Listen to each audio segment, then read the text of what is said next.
Check, check, check. Hey, we're about to get started. If you guys want to start taking your seats, we'll get started in about 1 minute.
Check 1 2, check 1 2.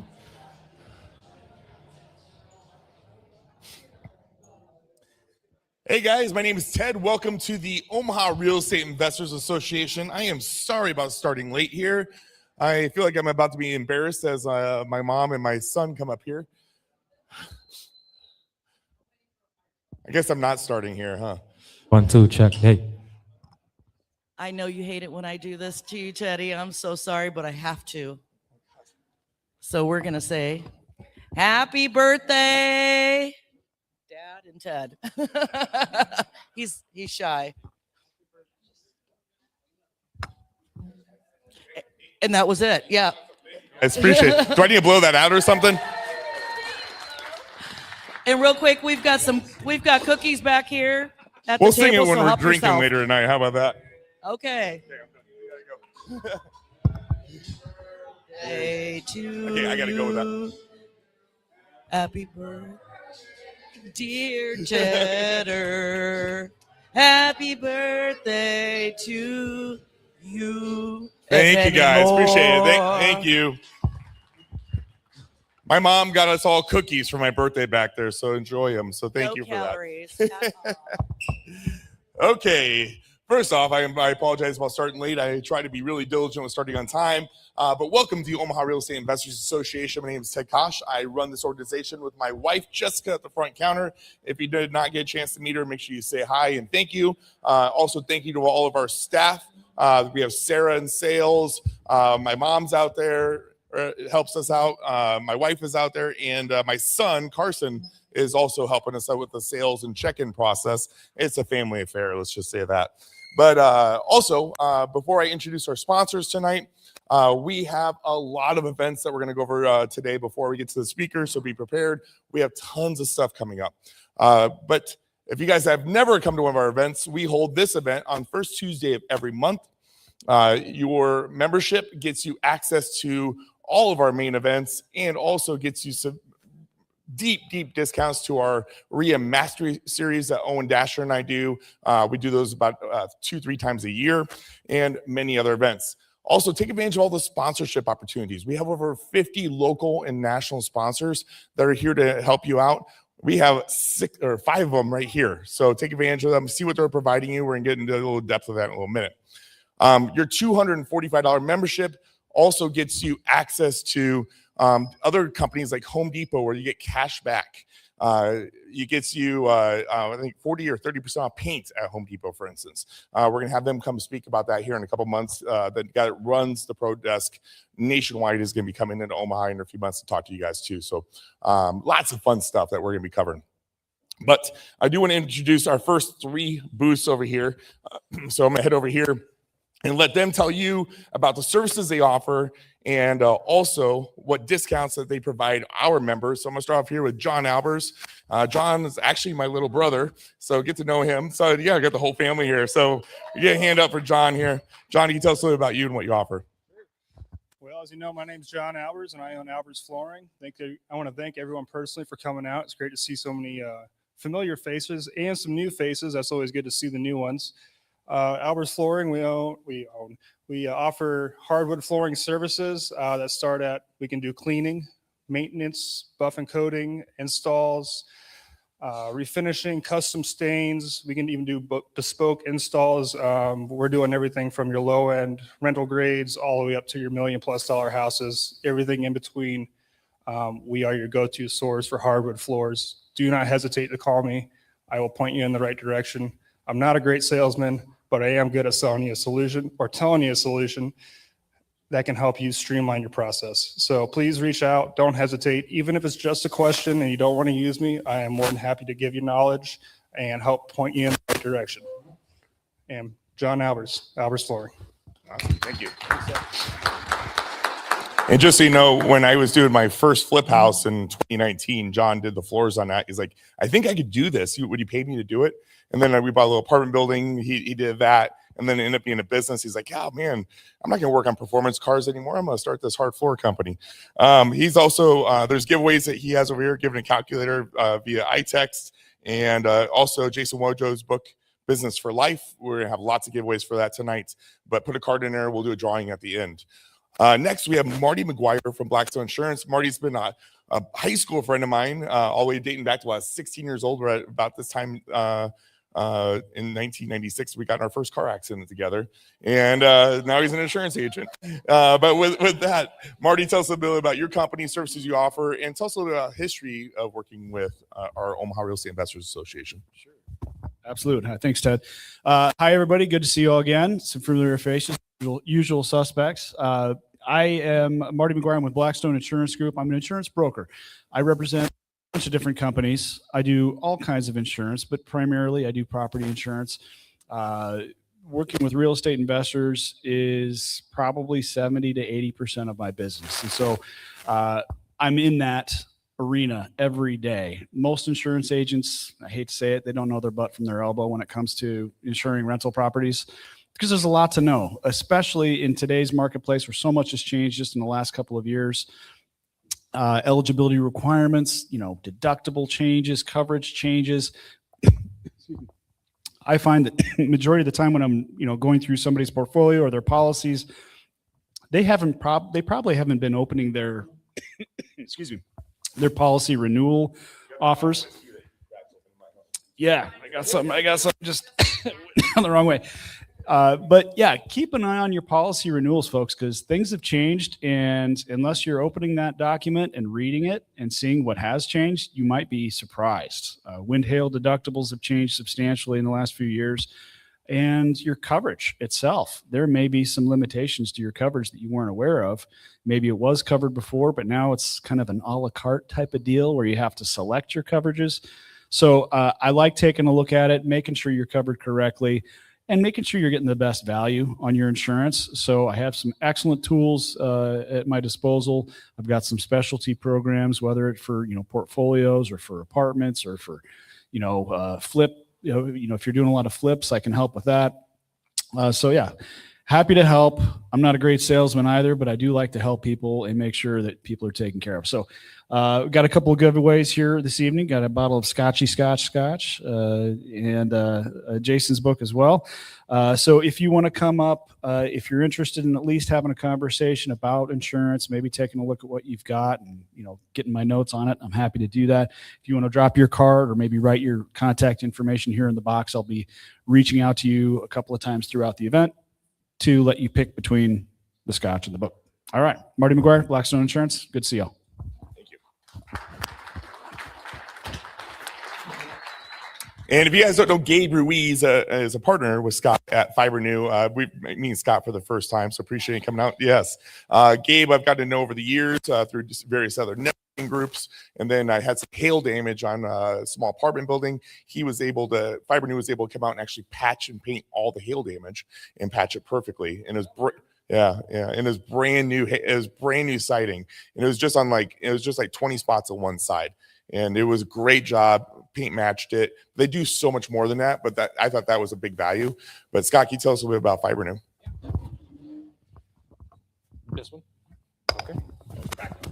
All right. So my name is Scott Sarver. I'm one of the owners of Fiber New Omaha. We do plastic, leather, and vinyl repair and restoration. So like he was saying, in this wheelhouse, it's a lot of vinyl siding repair from either hail damage or any other kind of damage. Also vinyl frame windows, fiberglass bathtubs, and tub and shower surrounds.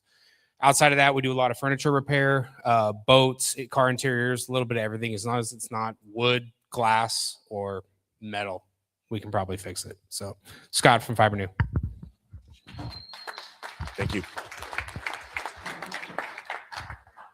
Okay, we'll invite our other sponsors up here in a minute. To break up the monotony, though, I do want to go over some upcoming events before we invite our event sponsors up tonight. Also, we got some great things coming up. On April 8th, which is tomorrow, we have a free live webinar happening, the 7 strategies to a 7-figure income. So tomorrow night, Bill Twyford is doing a free live webinar where he'll give you a preview of strategies he'll be teaching over a 2-day event. So if you want to hear Bill live, learn a few things, and if the workshop, it's worth your time to jump on. It's from 7 p.m. to 8:30. We have Central Time. Yes, good question. Yes, and anyway, so the flyers are on the tables. There's one flyer for the weekend webinar next weekend, and there's another flyer for the event, not the webinar, the in-person event here in 2 weekends. And then also the webinar tomorrow night is going to kind of give you a heads up on it. So just so you know, the webinar is free. He was referred to me by multiple REIAs and multiple sponsors. GM Real Estate Capital and him are good friends and spoke very highly of him. We had him on a podcast. So the webinar is tomorrow night. It's free to watch. And then if you do the 2-day seminar, it's only $39. So yeah, it's all about foreclosures. His wife actually coined the term foreclosure, which is kind of interesting. So maybe even as experts will learn something on that one. So check that out. All the details are on omahareia.com, but all the details are on the flyer, on the tables, or out in the hallway. April 15th is our burn rate event. So we're doing these cigar events. We were trying to do them weekly. They just weren't taken off the way I like to have an event. I like to have a full room. So we're going to do those on a monthly. So every third Wednesday will be the burn rate event. It's at Safari Cigars. There's no speakers, no sales pitches, no fluff, just networking, deal talk, market insights, and solid connections. If you just like to say, I want to sit in a room, and if you got to like cigars too, and have a smoke, or maybe just like the smell of it, and just talk deals or what's going on. It's open conversation. It's just networking. I always found that everybody's like, hey, I want to pick your brain. Well, just come. That's for you, Owen. And it's that moment where you can just sit there and bullshit, and it's all open conversations. So that one, the next one's will be April 15th. April 17th, we have a REIA networking luncheon, which is every third Friday.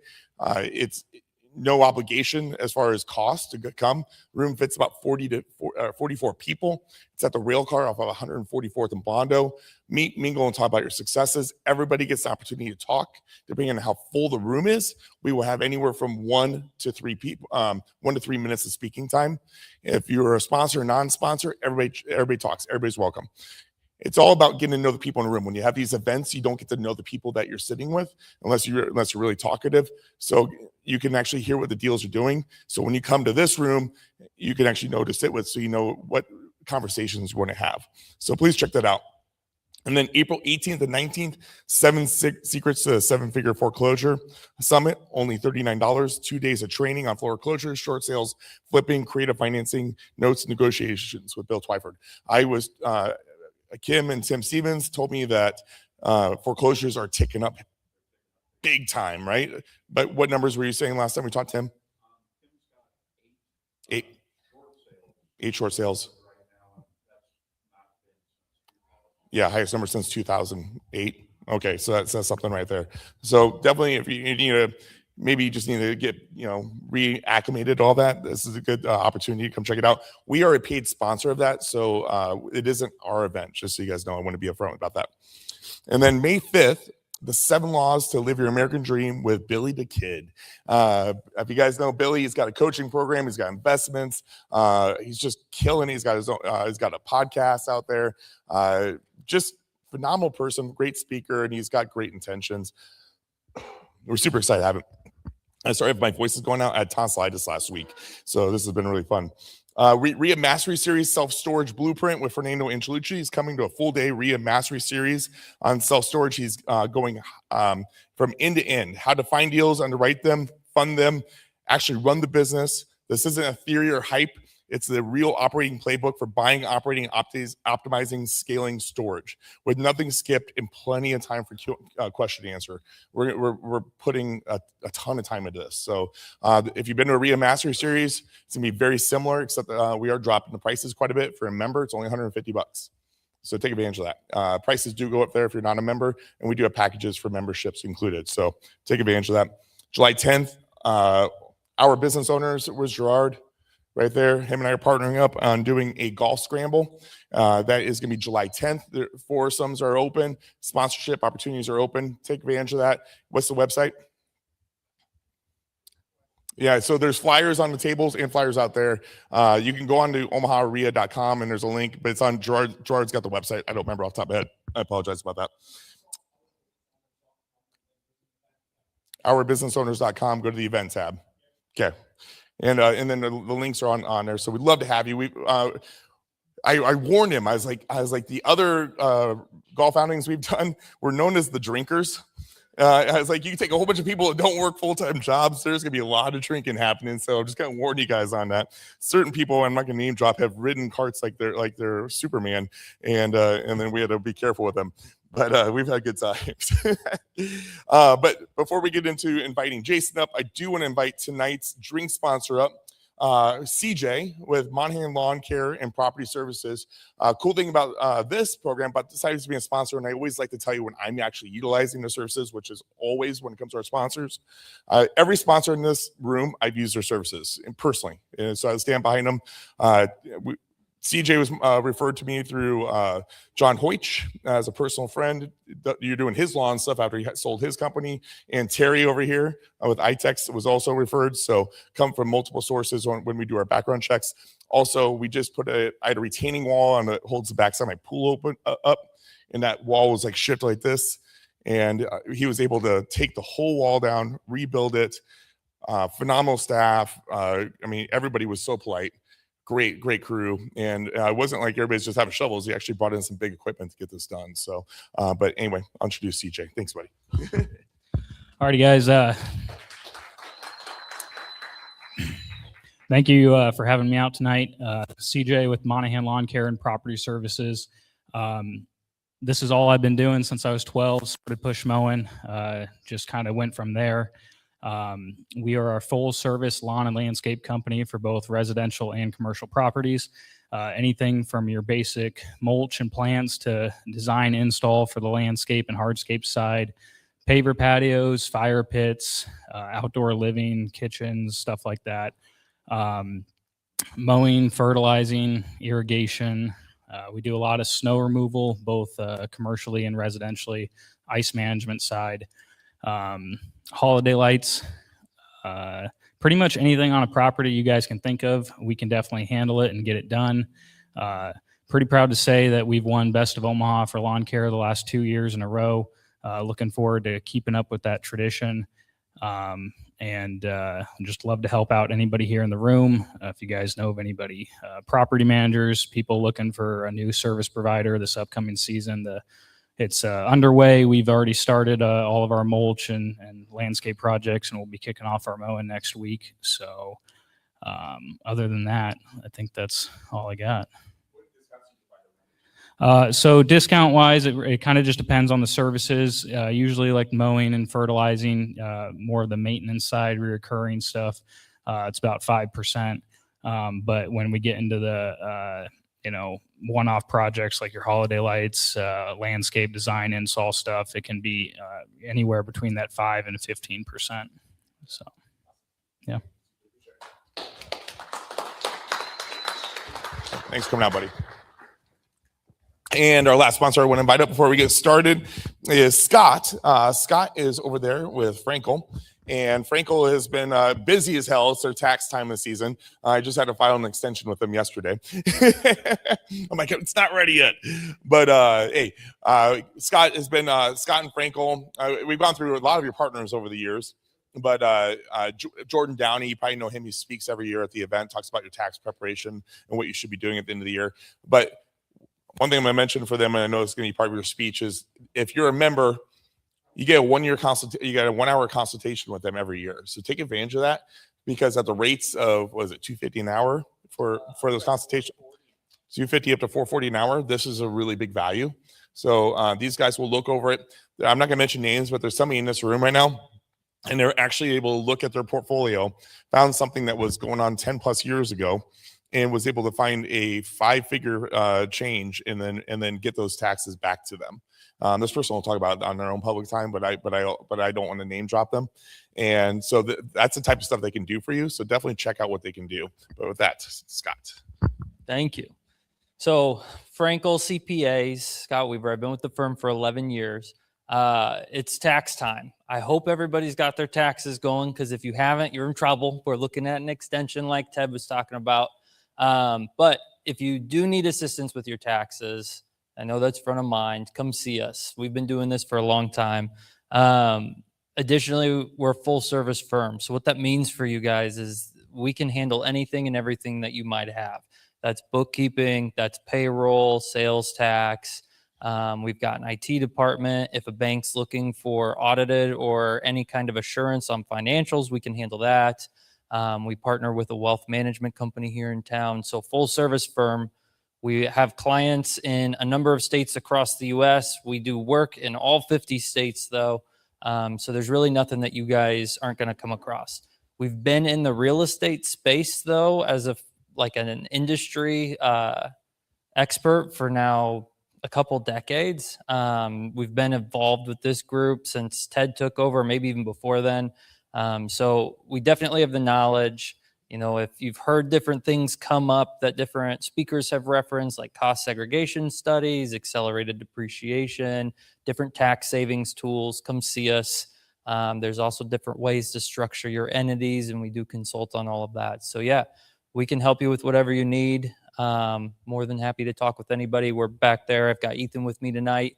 But yeah, happy to talk to anybody about what they've got going on. Thanks. Appreciate you. Okay. I know you guys want to get to good stuff. Jason got off the plane today and he's like, what the hell is this weather here? And I was like, dude, I promise you it was 75 degrees on Sunday. He's like, yeah, right. And I was like, it was like 90 degrees like a month ago. Welcome to Nebraska. I go, when we had, you guys, who was here when we had Jason Drees in town this time last month? Or last year. Yeah. So we had like 140 people in the room and it was a blizzard going on. And it was like 70 degrees that morning. I don't know if you guys remember that. And he's like, and I'm like, dude, it's Nebraska. But before I bring him up, I do want to give you guys out this. If you guys listen to the podcast, Owen and I have a podcast called REIA Radio. We have recently not recorded episodes for that. We actually have the first episode launched, but we are doing season 2, and it's going to be coming out as the Cash and Dash Show. So we're just finalizing the logo design. You've probably seen a sample of that on the rotation. And then also we have a new website coming out, which is 90% done. So we're going to get this all done. We're going to line up our presenters, our interviews, and you're going to have a new format coming out soon. But Owen and I will give some more details on that. If you listen to the very last episode of REIA Radio that came out, it has about 15-minute talk about all what to expect. So just a heads up, new segments, new sections, new guests, and not just investors, but we find that, and this kind of applies to Jason being here, every investor is a business owner. You might think of just your real estate properties as an investment, but like, I know I'm just looking at Hal, for instance. And Hal's got a construction company, but he also has this flipping company. And a lot of you guys, including myself, have multiple companies that we have on top of our investing. And that's why I think that's important. And we think it's important that we get those interviews for everybody, because we might be considering your business and your investing. I know they're separate, but they're really the same. So we're excited about this. It's coming soon. And we'll have new episodes coming out here in a couple weeks. Our first interview was Jay Scott. So we're excited to have that one launch out here very soon. But without any further ado, first off, we got someone I think a lot of people in this room need to hear. I first met Jason Wojo at the National REIA conference in New Orleans, where he was both a speaker and a sponsor. His message really stuck with me. In a room full of people talking about more deals, more growth, and more business, Jason was talking about something bigger: how to build a life that actually works too. We later had him on the REIA Radio, now Cash and Dash show, episode 262, and I really loved that conversation. His message was honest, practical, and one of the ones that hits home for business owners, entrepreneurs, and real estate investors who know success is not just about doing more, it's about building something worth living to. Last month, Jason also launched his new book, Business for Life. And tonight, Omaha Real Estate Investors Association bought over 40 copies for Jason to give away. So enjoy this, lean in, and help me welcome Jason Wojo.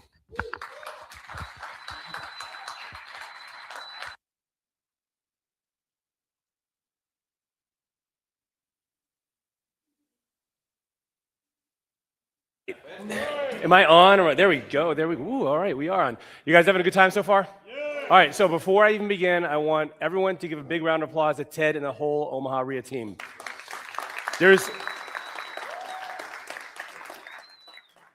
I used to run a group in North Carolina, and I get to speak all over the country, and I can tell you, I know when I see someone who puts everything they have behind it to give you not only everything you need to be successful, but actually who's cheering for you, who's encouraging you, who wants to see you guys succeed. And so he's gone through great pains to do that. So that's going to get us to what we're going to talk about tonight, which is called Lifeonaire. Who's heard of Lifeonaire before? Like a few people. Okay. All right. It's a few people. Nice. We're not starting from complete scratch. So here we go. If you've likely heard the word millionaire before, and then these days it's billionaire.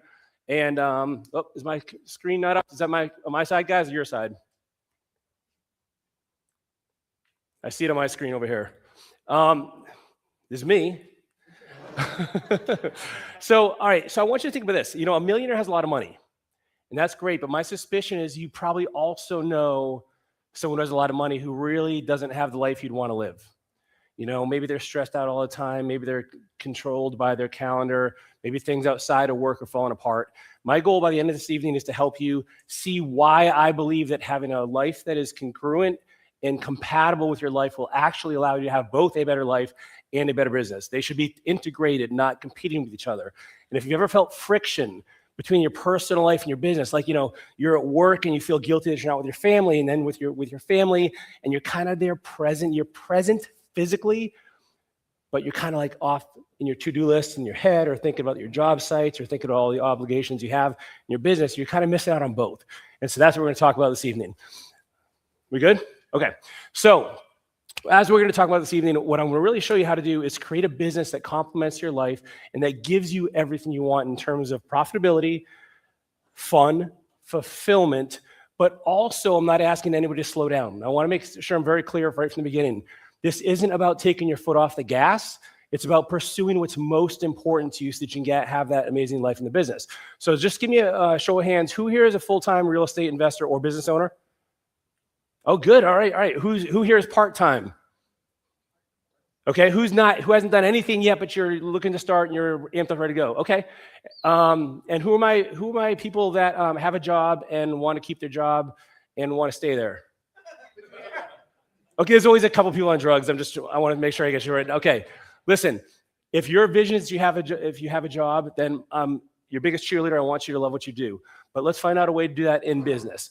And so, oh, we got another cable coming. So here's what I want us to kind of frame the situation as. If you are working too much in your business, if you find yourself like for every one item on your to-do list, like 3 more pop on, you're in the right place. If you feel like you also aren't making the money you want, based especially on those long hours, We're going to talk about that as well. And then thirdly, if you don't wake up every day excited for what you get to do, then I'd say that's a problem. Now, you will hear different suggestions for this. Some people are like, hey, I don't care if I only work 4 hours a day, like I don't care what I'm doing. I will dig ditches if I can make the money I want. My encouragement to you would be to reconsider that a little bit.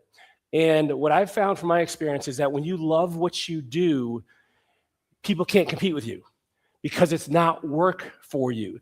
You know, in a previous career, I'll tell you my story in a moment. I was trained and bred as a scientist. And I would be the guy, I'd be in the lab doing what I had to do to get my experiments done. But meanwhile, I had some lab mates that would be in there before me. They're in there at 5 in the morning. They're there at 10 o'clock at night. They're dreaming about experiments. They're thinking about all the work and things they can do in the lab. And if I were to go into that as a professional field, I would just get my tail kicked all over the place because that's the person who would beat me. And so I want you to love what you want to do. So my promises this evening are, number one, we're going to help you figure out how much you can actually work and still live your vision.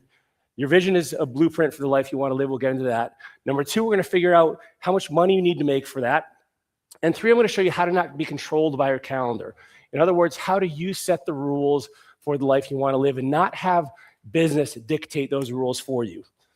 I think, give me 1 second, guys.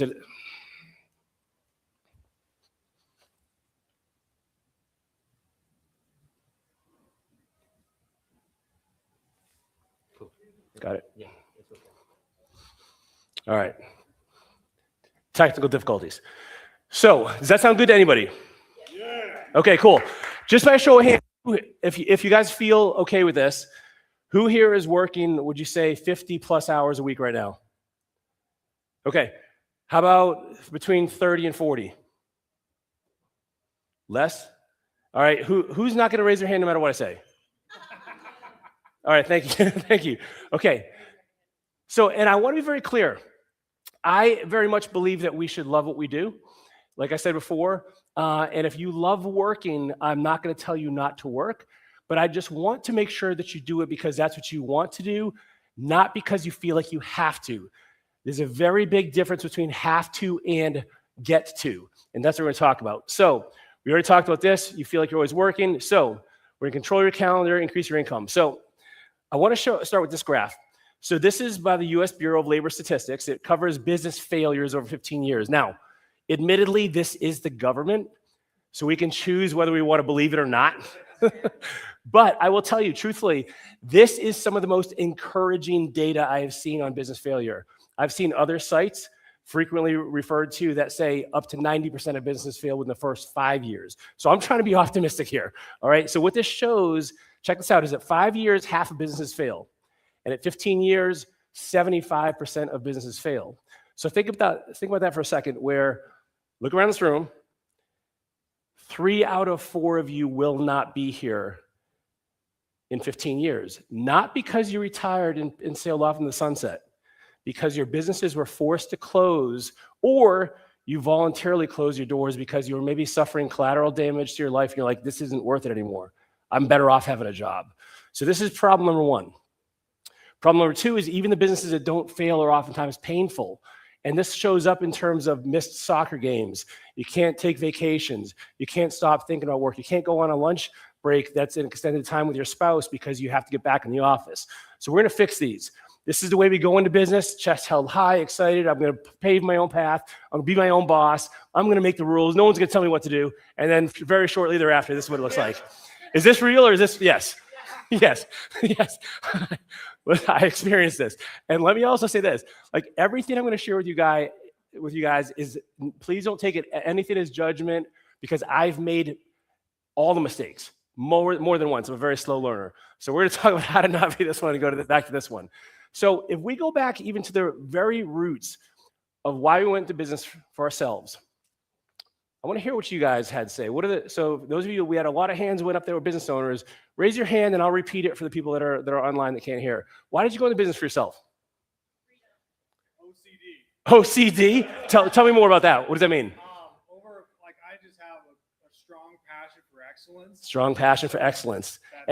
And you're like, hey, if I want to be excellent, and I don't want no one in my way and hold me back, and or somebody else getting rewards from that. I get deducted points or whatever because I'm too thorough. Too thorough. And by the way, when you have a job and you're good at it, how are you rewarded? With more work. With more work, yeah. I heard someone else say freedom. Yep, what else? And by the way, who said freedom? All the way in the back. So what kind of freedom? Tell me more about that. Make my own choices of when I work. Like, that's a big one, right, you guys? Yep, I love that. I love that. There's some other kinds of freedoms as well we'll get into too. Who else? Who else went into business for themselves that is now either regretting it or loving it, that wants to share why they did that? You wanted to, by the way, guys, this side of the room is killing you all. What's going on? What's that? You hated all your bosses. Okay, well, here's the only problem. Now you have a worse one, which is you. Yes, it is. Because you don't give yourself time off and you violate every labor law known to man. Is it true or true? Yes. I don't like being told what to do. Yeah, okay, I agree with that. I love that. I love that. Yes. Ooh, I had 5 kids that I didn't want to ask for time off, right? Like all those, like the missed opportunities, the memories, all the things that are important to you. These are all awesome reasons. These are all amazing reasons. I'm sure we have some other ones out here too. But I want you to whatever my slide. I need that slide real quick. I want you to think of something real quick. If you were to reverse engineer all of the answers in this room, and you summarize them into what is most valuable, what it really means is you want a better life as you describe it. Now, a better life for one person here, so Skylar, a great life for Skylar is not the same as for Michael. And so we need to determine what that is for ourselves if we want to have any chance to live that. In other words, what I'll tell you is this. I believe the biggest and the most important function of business is to give you the life you want. It's not just to make revenue or make profit. Like, those things are great, and yes, they are the lifeblood and the oxygen to a successful business. But if it doesn't give you the life you want, you truthfully would be better off with a job. And so none of us want that, because I shouldn't say none of us. None of us want to sacrifice the things that are most important to us on the altar of success. And so let's figure out how to have both of those. So, you get those slides back up, please. All right, so have a better life. So here's a question for you, though. If we can all agree unanimously that the point of business is a better life, now I want you to think with me here for a second. And let's do this. Let's make this fun, okay? Close your eyes real quick. And I want you to think about this for a moment. Think of all the business owners that you know intimately and behind closed doors. Not fake book. Okay, this isn't a news feed life. Think about all the business owners you know. And if you can think of 3 or more people that you would voluntarily exchange places with, meaning now, by the way, this is not Burger King. It's not just one thing over here. It's not a buffet. You have to take their whole life, their health, relationships, schedule, all of it. Who can think of 3 or more people that they'd voluntarily exchange with? Okay, so I saw one. So you can open your eyes now. I saw one hand go up. So I want you to think about something very, very, very carefully right now. You all are here on a Tuesday night investing in yourself to get better, to improve.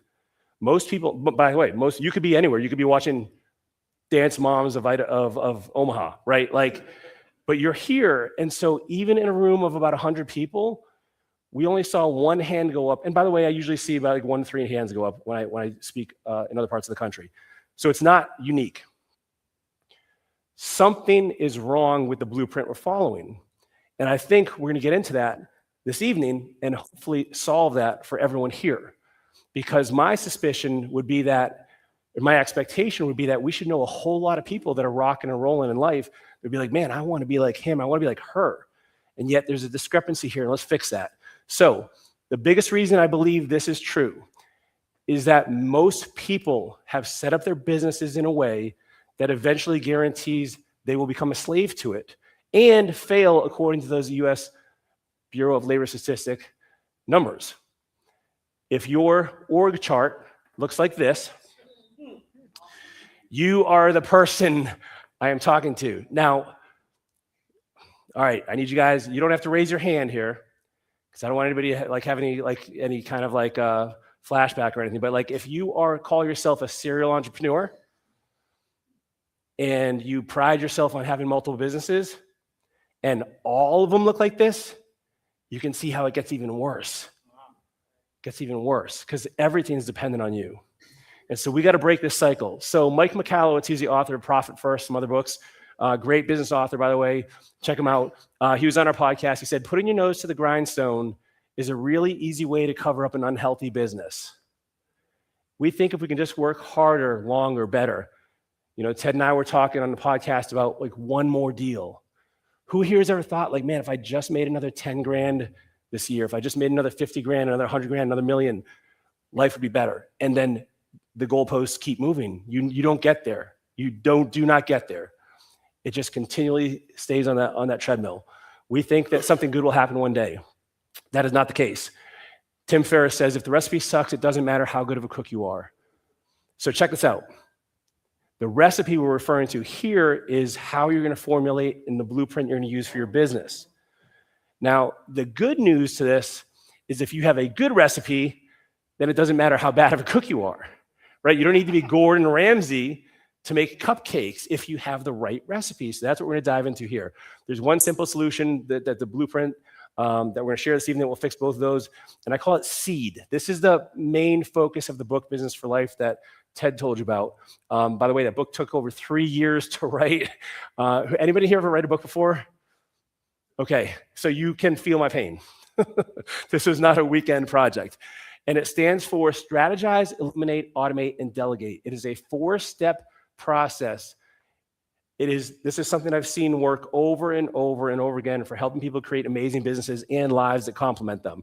So before I even tell you about that, though, let me tell you about why you should even listen to me and why I'm qualified to share with you. The biggest qualification is I've made all the mistakes. And I've seen all the mistakes, and so I want to share that with you. So I started off as a real estate investor. I went full-time in 2011. How I invest now has changed dramatically over the years. For the most part now, I'm a private lender, and I partner on equity deals. But I started off in wholesale and rehab and new construction, had the portfolio, all that kind of stuff, storage, and I migrated this way. I also am a business owner in a couple different businesses. I love business. Business is so much fun when you do it correctly. And I think by the way, there is no better personal development program out there than being a business owner because you have to learn so much to be successful. And it's a blast, but it's so much fun. I also consult and coach very, very exclusively. And then this is my favorite role right here. I'm a CEO of this company called Lifeonaire. I run this company where I get to see these light bulbs go off and people see the paradigm shift for the first time where they really believe and have hope that they can have an amazing life and an amazing business instead of this belief that you have to choose one or the other. Man, I'm either going to make a whole bunch of money and I just have to tell my family to hold off and wait, or I can, spend time with the family, but I'm going to have to sacrifice profits. Neither of those is true. So one thing I will tell you, whatever business you are in right now, whatever your niche is in real estate, or if you have other brick and mortar online company, it doesn't matter. Business is business at a very high level. And that means 95 to 97% of businesses, they're identical. We have the same challenges, same issues. We have operations, we have fulfillment, we have marketing, we have sales, we have all these things, tech, IT. And so these are some of the companies that Lifeonaire has either worked with or I've worked with personally. And what I can tell you is, and the reason I tell you this is because this process will apply to each of these businesses equally. Also, and this is not at all to brag because I know nobody cares, but using business automation, I was able to win a couple years ago, Keep's Business of the Year Automation Award. And this is not to impress you because it doesn't matter, but I just want to show you this actually works. Keep is the world's biggest automation platform for businesses between 1 and 10 million a year in revenue. And so I won this award for the results I was able to achieve with business automation. So I just only show you this to show you that it actually works. And this is real life. This is not make-believe or some armchair expert stuff. So let me show you something. This is how I discovered this formula. So this is an air mattress, and some of you guys are like, what's the deal with the hump? Is that a dead body or there? No. They're not supposed to be slept on long term. And if you're also paying attention here, check this out. I know some of you guys are a keen eye for detail. What's that right there? It's an outlet, no outlet cover. That's the first hint. What's that right there? Tack strip, which, by the way, you have to be super careful with. Like if you're in an air mattress. Yeah, an air mattress, yes. Living on the edge, my friend. Living on the edge. So check this out. I was living in one of my rehabs because I couldn't afford a place to live.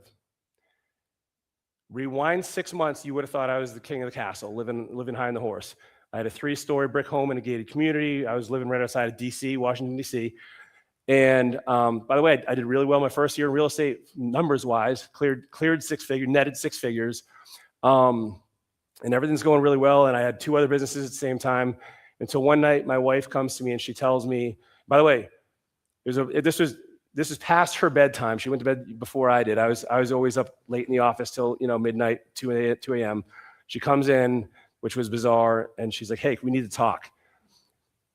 Guys, whenever your spouse comes and says she needs to talk, that is your cue to drop on your knee. Be like, "I was just thinking about you. Like, I just love you so much. You're the most amazing." That's not what I did. That's not what I did. That's not what I did. She told me she wanted a divorce. And I was really caught off guard. And she said that she had fallen out of love with me and she felt like we were roommates.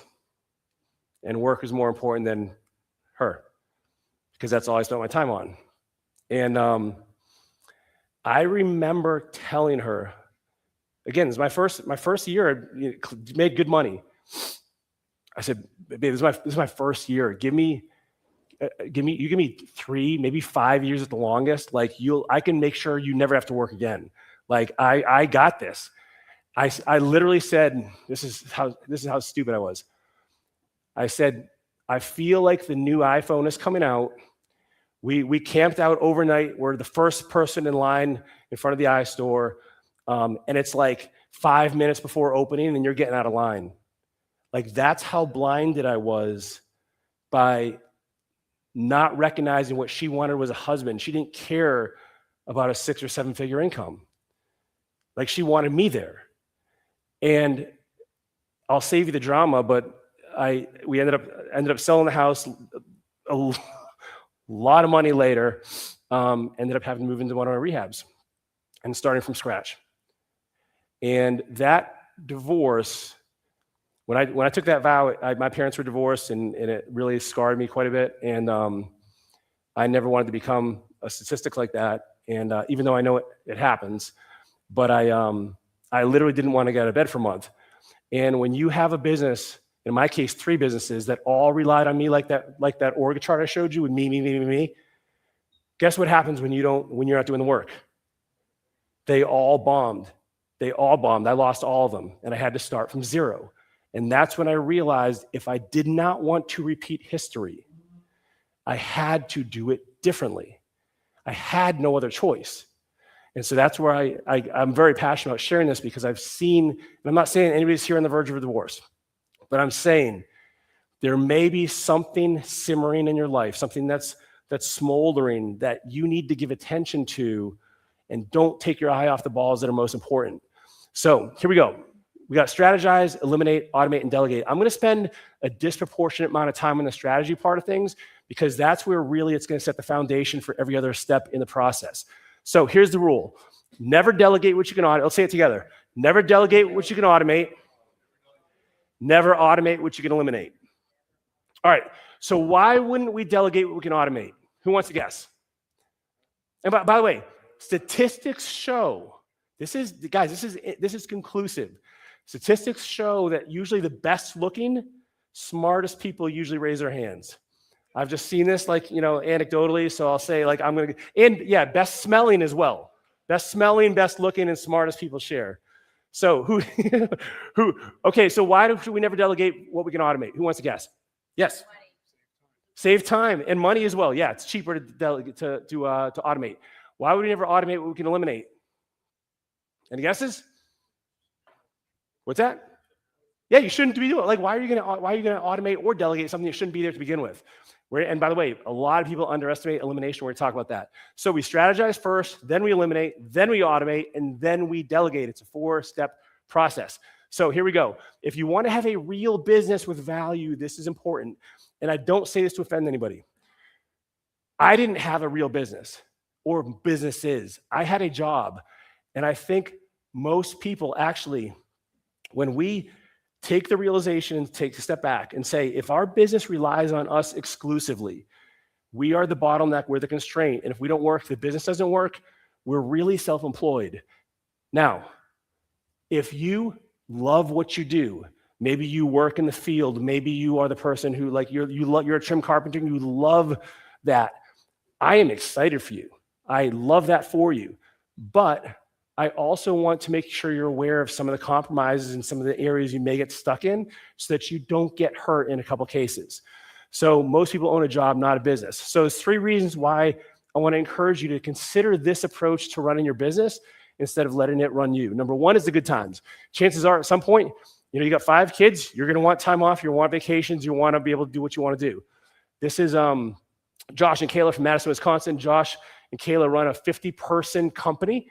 They have over 875 doors in Madison, and they also get to travel for extended periods of time every year, taking at least 3 months in one chunk away from the business internationally, as well as very, very many 2 to 3 week vacations, like it's nothing, and the company continues to run without them. So the good times, and by the way, the good times are great, and I love the vacations, I love the trips, I love getting to see all these things, but there's another reason I want you to consider doing this, and that's the bad times. What I will tell you is this. It is not a matter of if, but when either you or someone, and by the way, this is very sobering, we'll get out of this in a second, but it needs to be said.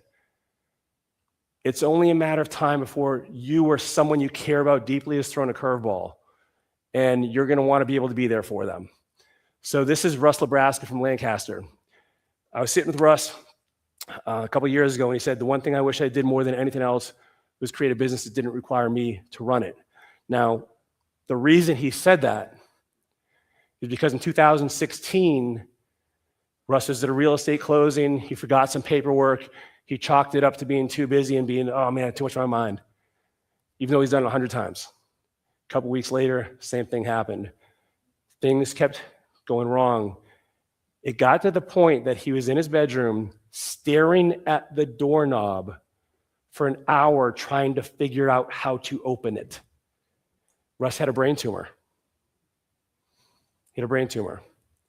He had the tumor removed, but to this day, almost 10 years later, he is still compromised, and he is not what he was before. He had a REIA.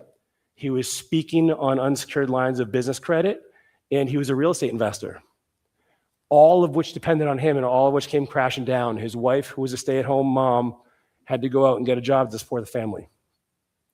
Several years ago, my mother was diagnosed with stage 4 cancer. She's in remission, praise the Lord. But when I got that diagnosis, I was able to drop what I was doing and go down there and literally sit in the chemo chair next to her to support her. And that, guys, that's what I think the most important part of all this is. The fun stuff is great. It really is. But to me, the biggest value of freedom, talk about freedom, is being able to be there for other people as well. So, and last thing is to leave a legacy. Last reason I'm trying to, by the way, you can tell I'm trying to convince you of this because this is so, so important, and I have seen the effects it can have in people's lives. So let's compare 2 different businesses. We got business A and business B. Top line revenue, both make $1 million. Bottom line revenue, they both make $250,000. Decent margins, okay?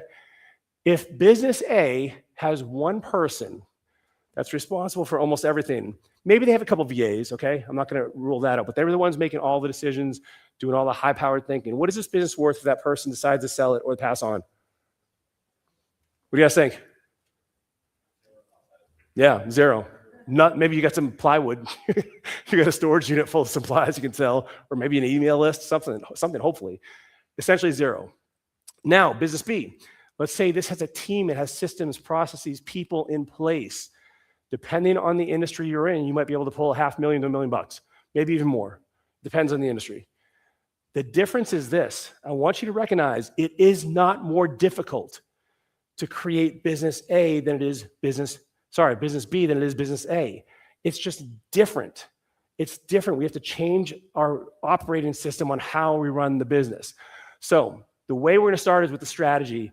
And that means we're going to create the perfect life first, and then we reverse engineer a business to support that life. So again, if we can agree that the number one purpose of our business is to give us the life we want, to give us a better life, we have to know what that life looks like if we want to have any chance of succeeding. You guys with me? Does that make sense? Yes? All right. So the old way is business comes first, life comes second. We're going to flip it. Life is going to come first, and then business is going to support that life. Your Lifeonaire vision is the blueprint for your ideal life. So when you do this, number one, your business will now complement your life instead of compete with it. We're going to get rid of that friction. Number two, we're going to be more fulfilled and have more meaning in our business, which is always an amazing thing and won't feel like work. And number three, and I'm going to show you why this is 100% possible, you will 1,000% make more money in less time. This is the one everybody has a challenge with. We're going to get into it. So who needs a vision? Everybody. At least if you want to have a life that you love and the business that complements it. Jordan Peterson, don't underestimate the power of vision and direction. This is Lisa from Redondo Beach. So Lisa, and let me talk in real talk right now for entrepreneurship. Y'all are smart. You're driven. You have an eye for making improvements, right? I know you guys you'll walk into a business and notice like 3 things they could do better, which is an amazing gift. But it also can be a double-edged sword because what? You are prone to distractions. You're prone to thinking yourself in the circles, having too much on your plate, and thinking you can do it all yourself because nobody can do it as good as us, right? Real talk. Lisa was that person. And so she's very capable. She moved from the banking industry into real estate, and all of a sudden she had 4 different niches of real estate she was invested in. She was also doing lending. She was doing storage. She's doing short-term rentals. She started a little side coaching, like all of these different businesses. And none of them were producing what they could have. And by the way, I can very much relate to the story because I had the same exact issue. Once we created her vision, that's when things started becoming clearer for her. And she was able to cut back from working literally 10+ hour days. She still works more than I would want to work, but she's working 6 to 7 hours a day. But she's making way more money with less anxiety, less stress, and way more focus. So she said this, for the first time, this is after she created her vision, for the first time my brain connected the dots between where I was and where I'm headed, and the feeling literally took my breath away. So I want to show you what this looks like in real life in terms of a calendar. So I'm going to show you first what the average business owner's calendar looked like. You guys can probably already guess. So we're going to commute into work, and even, listen, I know a lot of us work from home now, but even if you work from home, that's not extra time you're taking off. What are you doing? You're just walking across the hallway into the spare bedroom and getting some extra work done, okay? Let's be real. So then we work all day, we commute back, and we decompress, grab a drink, plop down on the couch, and call it a night, yes? All right, what does the rest of the week look like? Exact same. And maybe we want to go out and have some ambitions to go out Friday night with the guys, the gals, do something, but we're so exhausted from a week, we actually go to bed earlier. And if you're following along visually, this is what it looks like, okay? Like, this is what it looks like. So, but we're not, hold on, all is not lost. We still have Saturday, right? Wait, what do you mean? Wait, what?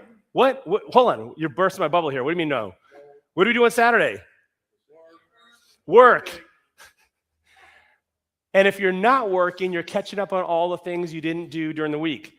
Laundry, dry cleaning, grocery shopping, doing the lawn, cleaning the house, like all the errands. Yes or yes? Like, this is, okay, so we all can agree on this.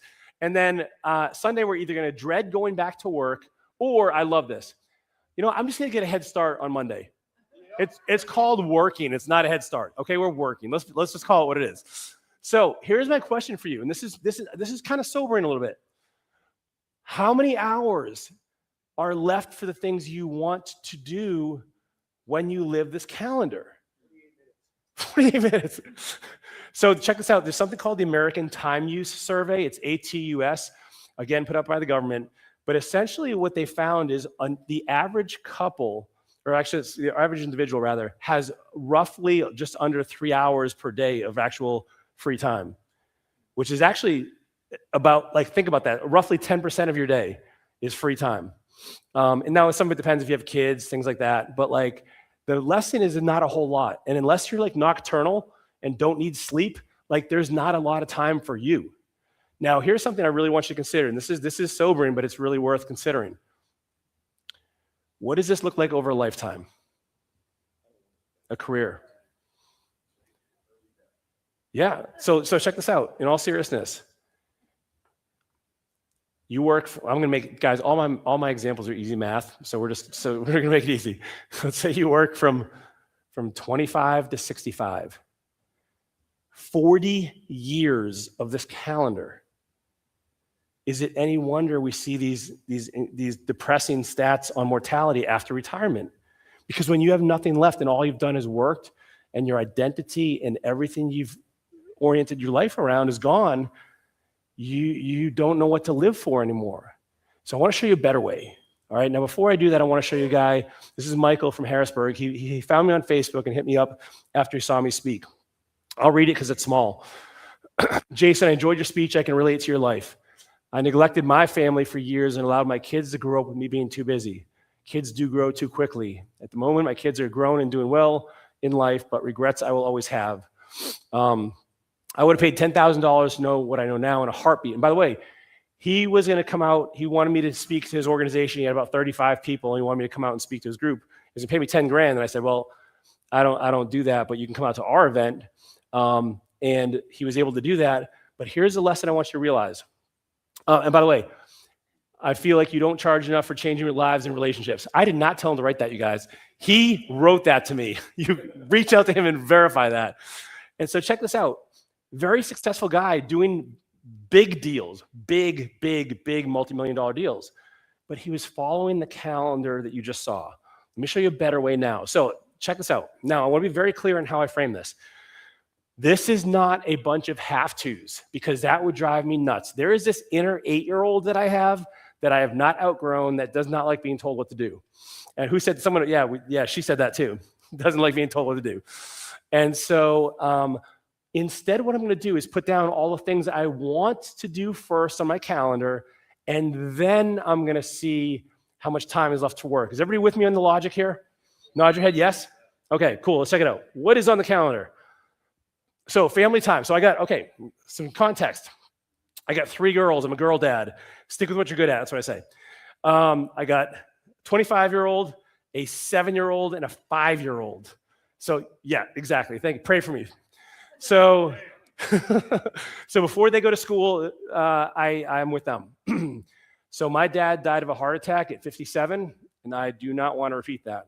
And so I'm trying to keep care of my health. Okay. Now, if you listen carefully, I'm also explaining like why these are important to me, because you need that part of it as well. If you just have a to-do list of things thrown on your calendar, like it's going to feel like a to-do list. You're not gonna be excited about it. So I also like working out in the gym. And plus I kind of rationalize it like, hey, I'm trying to scare away as many guys as I can until they're 30 years old. And so like muscles is one way to do that. So we're gonna go to the gym. Excuse me. Massage, I try to get massage once a week, although, again, it doesn't happen every week, but maybe every other week I'll do that. Lunch with a friend on Fridays doesn't always happen. Why do you guys think? They're busy. I once had somebody say that because you have no friends. I thought that was amazing. That was the best line I heard that whole night. Yeah, brutal, right? So this doesn't happen all the time. It's because my friends are busy. I see some of my friends that I know from Lifeonaire way more than I see even my local friends. It's absolutely insane. Date night with my wife. I got remarried in 2017. And yeah, so thank you for that. And I will not make the mistake again of prioritizing like, and let me say something else, like just in all honesty, when I was driving and I was making that money, I had the 3 businesses, there was part of it that was, I was doing it for us, but I was also doing it for me. Like it took me a long time to realize that. I wouldn't have agreed with that like statement early on, but I realized like I wanted to be successful. Like I hadn't made, that was the first time I made 6 figures, and then later 7 figures, but like it was about me too. And I never want to make a mistake again. And so like, I really want to make sure that that relationship is good. So that's an important thing here.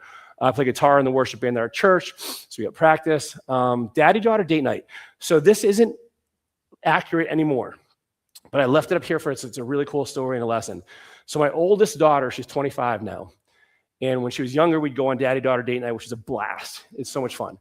And then when she went to college, she went to school a few hours west of me. She could call me almost any day and say, hey, Dad, you want to come grab lunch or come grab dinner? And I was able to drop what I was doing and go do that. And it was just an amazing experience. Now, by the way, I also know she wanted to make a Target or Walmart run. Let's be clear. Like, I get it. But it was so cool that I got to do that. And the coolest thing of all is, like, so last year, and then I want to step back. Everything you're learning, everything you do, it's not just about you. It's about the people in your circles that you influence. And so she took an 8-month trip overseas by herself, which, by the way, as a dad is half terrifying and half like, but I had air tags all over her. Like, I didn't want to have to pull a Liam Neeson on her. Like, so like I had to make sure I knew where she was. But I was able to catch up with her in Italy for a couple of weeks and just spend time with her. And so that's where, like, she got to see some of this stuff and some of the mistakes I made too. But she got to see some of the effects of this freedom, and she wants to do that for herself now. So it's so cool. Naps, definitely going in there. Any other nappers in here? Yeah. All right. My new goal tonight is to make everybody a napper. So next REIA meeting, Ted, we need pillows and blankets. All right, here we go. Naps, love them. Fun time, church. What don't you see on here? Work. On an average week, now it does vary. Average week, 20, 24 hours I can work without giving up something. So here's where I want to really get in the weeds here for a second. Because some of you guys are like, this isn't possible. I don't see how I can run my business on 20, 24 hours a week. I want to challenge you with some love on this, okay? So I structure my business around my life, and this is what it looks like. Now, I want to give you a couple pieces. I'm going to pretend I'm a trial attorney here, and I'm going to present pieces of evidence to the jury, which is you guys, all right? Piece of evidence number one, Exhibit A. Who has heard of the 80-20 rule? Who wants to tell me what it means? 80-20 rule, Pareto principle? Yes. 20% of what you do makes you 80% of your money. 20% of what you do makes you 80% of your money. That's one great application. There's other ones, but let's apply that now to a 40-hour work week. Who are math people? What's 20% of a 40-hour work week? 8 hours. By the way, you guys are fast. Dang, okay. All right, so check this out. Let's take what he said and what you guys said and put them together. This is our mashup. 80% of the results of our business are coming from how many hours a week? 8 hours. Now, I know it's not an exact science. I get it. But it's a law that I really want you to consider. 80% of results in your business are coming from 8 hours per week. Now, you're doing the real stuff. That's the difference. You're not doing the fluff, okay? Exhibit B, Parkinson's law. This one's a little bit less known. Anybody know what that means? Yeah, what do you got? That's right. Yeah, the amount of time you give something is how long it's going to take you. Like, so basically the amount of work that you have will expand or contract based on how much time you give it. So that's what I'm doing with this calendar is I'm pinching the time I have available. And so what this means, and you guys all know this, like when you were in high school and you had 3 months to write your book report, how long did it take? 3 months. You had 3 days. How long did it take you? 3 days. Like, so we know this. And by the way, I want to be really careful here. Who has a job right now? Still has a job. All right, or who came from a job before they were an investor or a business owner? Okay, so probably over half of you. So check it out. This is one of the most dangerous things as an entrepreneur is to look at your business like an employee looks at their job. With a job, you are rewarded for staying there for an allotted amount of time, but you are not necessarily incentivized for output. You are incentivized for time. This is why if your boss were to tell you, hey, whenever you get your work done, you can go home, you would get it done by noon. Yeah. True or true? Right. So don't drag that mentality into your business. That's what most of us do. We want to feel like we're having a productive day. And so we'll just end up doing all this kind of fluff work to feel like we got stuff done. But then at the end of the day, we all know what it's like. We're like, what do we do all day? Like, I just feel like I was busy running around, chasing my tail. So be very, very careful with that. So that's Parkinson's law. Number 3, 2017, a little bit dated. A study was done in the UK. They looked at 1,989 office workers. in a survey. They self-reported this. Guess how many hours of true work they did of an 8-hour workday? 2 hours. It was 2 hours and 53 minutes. Yeah, maybe you saw a study. Check it out. Let's round that to 3 hours. Times 5 days a week, 15 hours per week. Like, check this out, guys. 15 hours per week didn't account for 80% of the results. It was 100% of the results came from 15 hours per week. This is where I want to challenge you guys. Like, I know, listen, and this is coming from a recovering, workaholic. Like, you can get it done in less time if you want to. All right, the last thing I want to share with you is this. You got a cruise, you got a tropical vacation, you're leaving first thing Saturday morning. You get more done that Friday than the previous Monday through Thursday, yes or no? Right. Yes. How? How is it possible? You got a timeline. You have a reason. You have a why. Imagine if you approached every day like that. Because here's a question that most of us don't consider answering is like, if I'm going to work outside of these boundaries, outside of these white blocks, what am I willing to sacrifice? Am I going to skip date night with my wife? Am I going to skip going to the gym? Am I going to skip my family time? Because it has to come from somewhere else. We don't recognize this, but every time you're saying yes to work, you're saying no to everything else. And again, even if you love work, if you've taken the time, if you've taken the time to create your vision. By the way, Lifeonaire has an event. It's called the Get a Life Getaway. If you guys are cool with it, I'll take a few minutes to tell you about it for those of you who are more interested in this later. And we've had a very, very special thing for the Omaha REIA members. If you've created your vision and all you truly want to do is work, then again, I'm super excited for you. But most times people default to more work because they're afraid of having extra time. They're afraid of taking their foot off the gas. They don't know, they don't want their competitors to catch them. They're caught up in the grind mentality. There's all kinds of reasons for this, but it's not the reason you think it is. And it's not the reason that you should be working. It should be because it's producing a result for you and complementing your life. So again, this is where the Get a Life Getaway is something you may want to consider attending. I'll tell you about that at the end. So now, admittedly, you cannot do the same things in a 20-hour work week as you can in an 80-hour work week. If you have an 80-hour work week, then yeah, you can be a little bit like loosey-goosey with how you spend your time. But if you're going to work a 20-hour work week, you need to be really good at the things you do. So let me tie that into money now so you see how this actually amplifies itself. So to make more money instantly, we're going to use another math example. You spend 40 hours a week working, and half of those are spent doing $20 per hour wage activities. And it doesn't matter if it's 20, 15, 30. I want you to get the principle. These are the things you could hire somebody else to do for you. All right? Nobody in here better be doing their own books unless you're a bookkeeper, I guess. Okay? You think you just saved your business $400. I used to think this. Like, man, by the way, I took 2 semesters of bookkeeping at a community college to save myself this money. So again, I know what this means. We think we just saved ourselves $400. We're like, dude, yeah, I just saved $400. No, what actually just happened is you cost yourself a tremendous amount of money. Check this out. 1 hour spent doing $100 per hour wage activities is the exact same mathematical equivalent of doing 5 hours of $20 per hour wage activities. Check this out. All right, this is a crazy one. That means 8 hours, that same 8 hours we saw per week of doing $100 per hour wage activities is the exact same as a full 40-hour work week. This is why we are not free. We're doing the stuff in our business that we shouldn't be doing. That's why the seed process is so valuable, because we're going to strip away the things we shouldn't be doing at all. We're going to automate the things that no human should be doing, whether it's us or our team members, and then we delegate the rest so that we are free to focus on the highest leverage, highest value activities in our business. And by the way, $100 per hour is nothing. Some people look at that and they're thinking, and the reality here is, you should be working on the $500, $1,000 per hour wage activities. I spent the $1,000 to get a 20-minute coaching call with a guy once, and it was well worth it.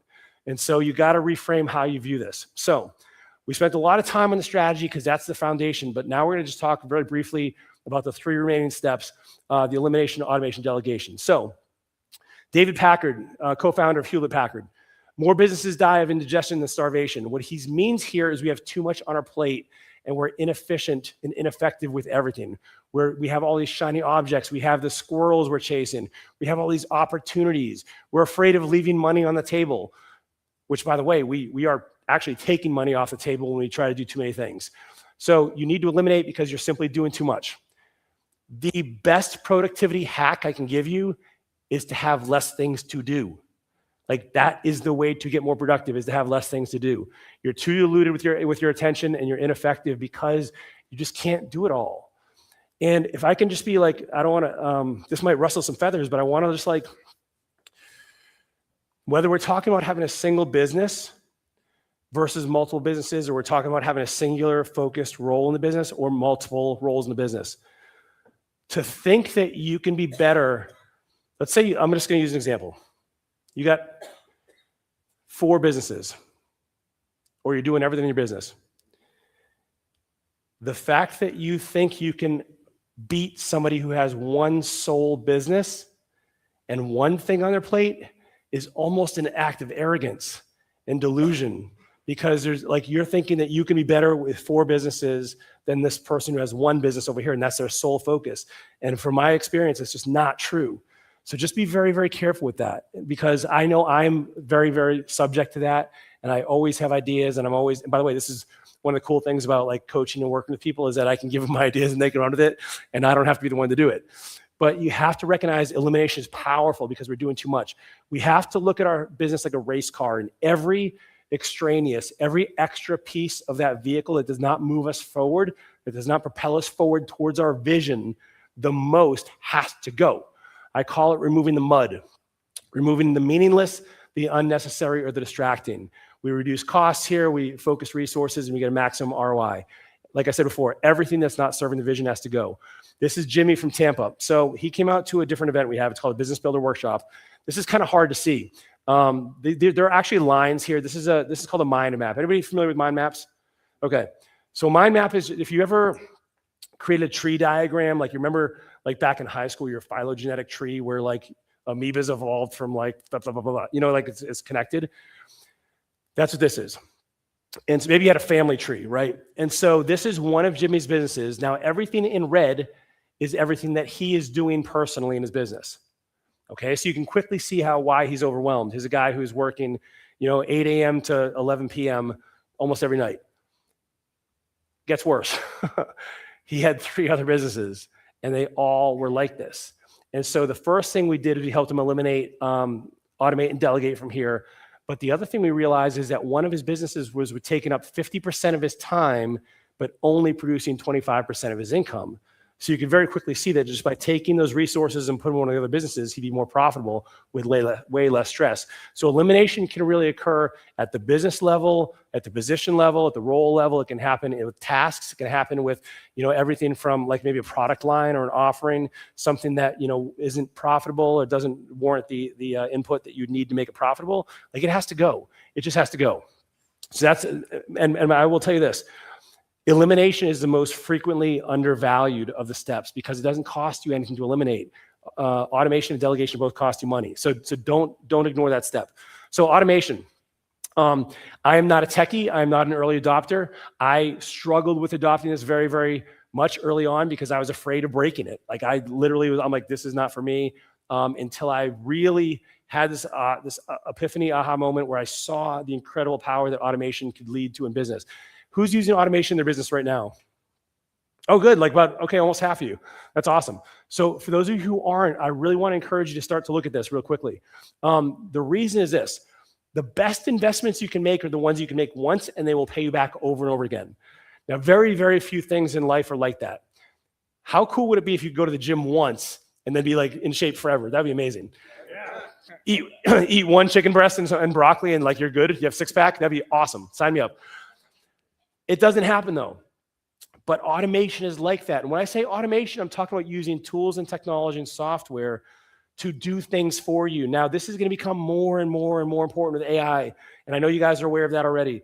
but you need to carve out time to start learning these processes now. You're not too late, don't worry, but you can't let it sit on the sidelines, okay? You got to start looking at this now, because this is a huge deal breaker. What I like most about automation is I think about each of us has a bucket that represents our business. And within that business, you have bottlenecks, you have constraints, you have things that are being dropped between the cracks and things that you're missing. Automation fills those, and you don't need human and manual labor to do it. Listen, I love working with people, and I love my team, but people are people, and sometimes they have off days. Sometimes they get sick. Sometimes they move on to different positions, and like automation will always be there for you. So I'll really consider this as a viable way to plug those holes. I want to give you an example really quickly here. So let's say you have a typical marketing funnel here with you're gonna send out some postcards. And on that postcard, let's say you have a QR code, okay? And on that QR code, it brings them to a landing page. All this is automated, by the way. They click on that landing page, and maybe it has a report on it, hey, how to get top dollar for your home and not get scammed by some real estate investor. Whatever it is, right, that you're gonna put out there. They download that, it gets sent automatically to them. And let's say that on the website, you also have a link like, hey, if you have a house you'd like to sell, please enter your property data here. That's all scanned automatically. This can all be automatically done through automation, and you can get notified if there's a good fit for you to go out and sit down with them. Check this out. What if there was a video of you that was automatically triggered after they submitted that form so that they have FaceTime with you? One of the biggest important reasons for people to do business with you is they trust you and they like you. And one huge factor of that is exposure, simple exposure. So you have a video like, hey, Sally, I'm so excited. And by the way, you can at this point, you can even, the video doesn't even have to be you. I won't even get into that. But you could have an AI agent being you, but let's forget that for a second. Let's say it is you. Hey, super excited to sit down with you. Here's what we're going to talk about. Here's what there'll be a successful meeting for you. And this is what I want to let you know is going to happen. And now you've let their defenses down. You've told them a little bit about what to expect. And so when you go, and by the way, this also increases attendance so that their cancellation rate will go down. So you sit with them. Of course, you have your iPad ready to do your scans and like your contracts and your forms. After you sign, if it's a good deal, now you send them a follow-up email sequence. It says like, hey, really enjoyed sitting down with you. By the way, our closing is in 2 weeks. Here's a few things to expect. If you've never attended a closing before, I know it can sound scary. Here's exactly what's going to happen. Has anybody ever had a deal fall apart before closing? This helps that process because now you're walking them to the finish line and controlling the deal. And so you can see these just little illustrations of how to take that person from sitting down with you to signing a contract to closing, to even post-closing, you can have them in a follow-up sequence where you can capture a testimonial video, you can get a referral, like all this can be automated. And if you're not using automation, you're either missing the steps completely or you're going to be losing out to somebody who's more effective. Here's another utilization of marketing utilization or sales automation that you can look at. So check this out. 80% of sales are made on the 5th to 12th contact, yet only 12% of salespeople make more than 3 contacts. So check this out. At 3 contacts, you only have 5% of sales. That means you're missing out on 95% of sales by not following up through automation. So, excuse me. Hopefully, again, we're just sprinkling this in because more than anything, I want to show you guys the value of this and how it works. Last one I'll cover is delegation. Business is easy until people get involved. Thanks, Dave, for that uplifting message. That's a little bit of a problem. All right, so here's the thing, though. Delegation is a must. As of right now, and this may change, completely autonomous businesses using only AI aren't super common. And so we need people. We need customers who are people, by the way, too. And so we need a team. Now, admittedly, this is more challenging than automation and elimination because people are people. We have different personalities, different backgrounds, different lifestyles, different preferences, different, all these different things. But you have to learn to do this correctly.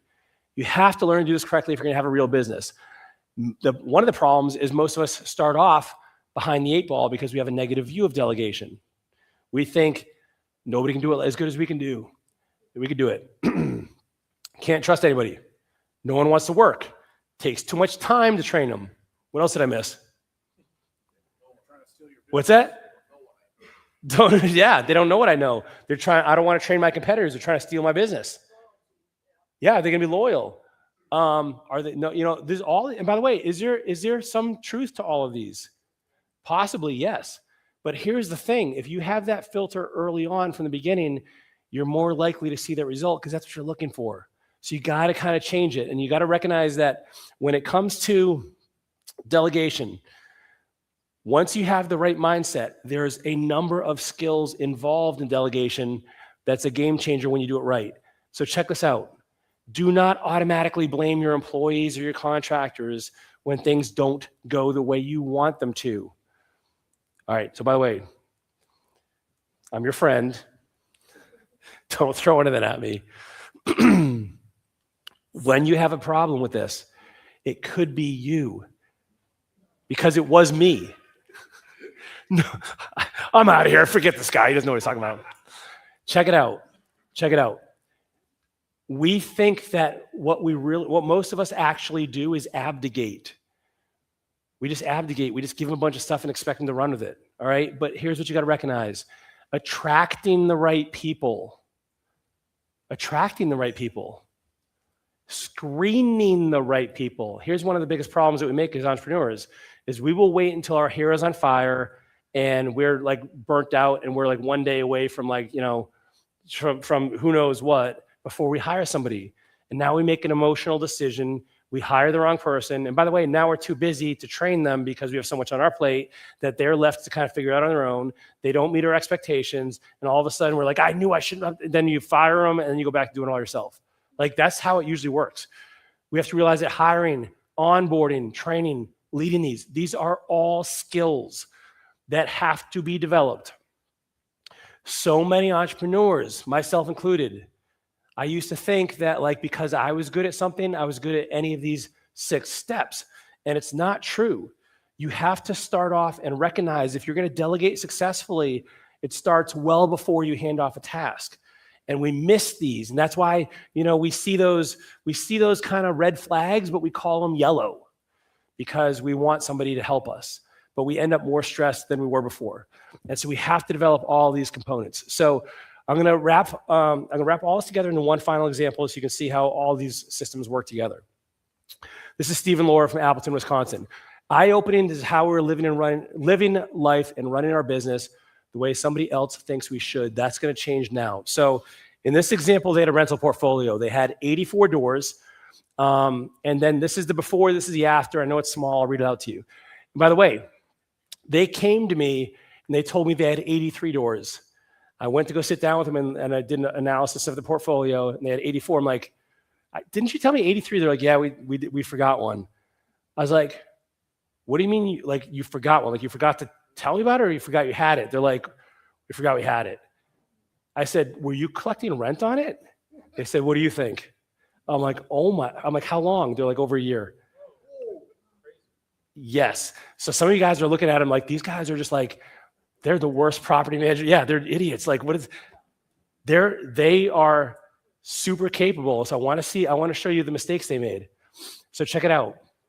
84 doors, total debt of 4.9, cash flow negative, 10 grand a month. Laura had a full-time job to pay the negative cash flow from the portfolio. Like if that's not a kick, oof. So check it out.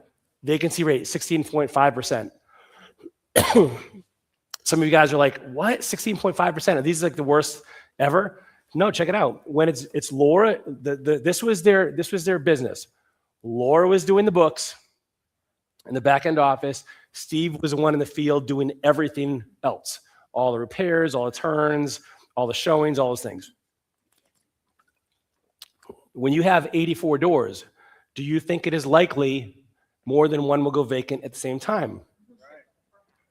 Yes, maybe you would think that. And do you think that it also happens where these little things called evictions occur once in a while? Or when somebody moves out of a property and you thought it would just be paint and carpet, but now there's a full rehab behind it that now you have to fix. And that takes longer than you thought. And while that's taking you longer, now more properties go vacant. And then all of a sudden you're in a spiral. And you only have one team doing it. It was just Steve and one other guy. Sorry. So check it out. First thing we did was eliminated. So we took the dogs, we eliminated some key statistics and eliminated the dogs to give them the best cash flow. We also were able to, using that approach, pay off over $2 million of debt. The vacancy rate went from 16.5 to 4.76, much more reasonable. And then they were able to swing that cash flow from a negative 10 to a positive 13.7, meaning they had to think about that, a $23,000 cash flow swing. So they eliminated the dogs. Steve got a team of people to help him in the field. They had multiple people do it, not just him. And they used business automation, the software, as well as the scheduling on the front end. And so this is how things really turned around for them. So you can choose the old way, which is more work, more stress, headaches, less free time, less stability, less certainty, less valuable business, less profitable, or less work, more valuable, more profitable, more free time. Like, the difference is your choice. Like, it's completely your choice. But I will tell you again, it's not any more work to do it this way. And I think it's easier the new way.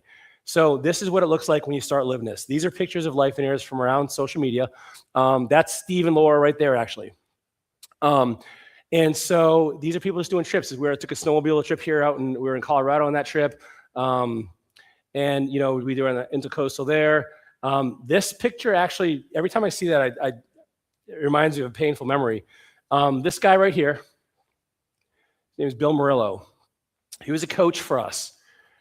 And 2 years ago on June 9th, he didn't wake up. He had a brain aneurysm and left his wife and 2 kids, like 39, think about that, 39 years old.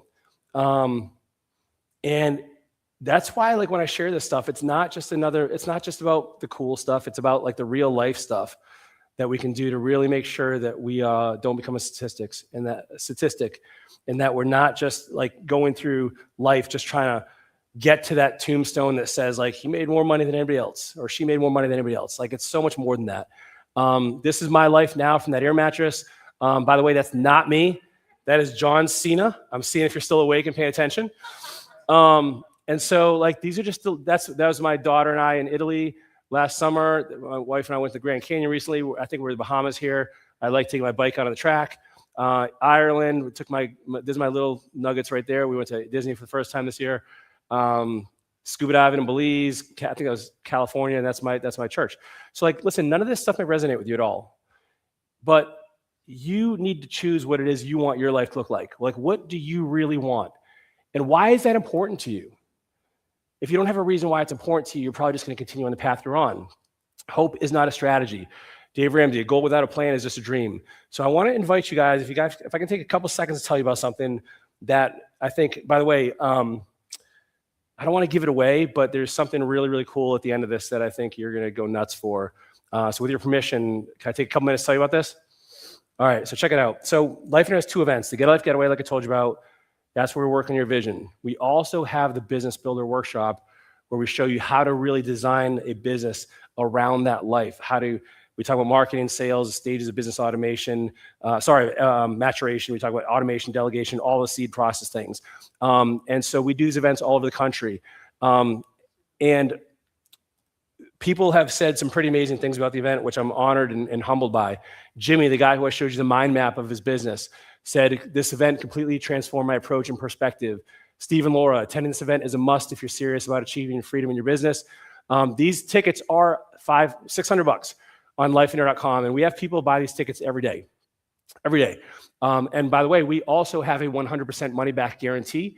We've had over 10,000 people come to Lifeonaire events since 2008. We've been doing this for a very long time, and not a single person. By the way, I always thought, like, there'd be one person who'd be like, just be that person.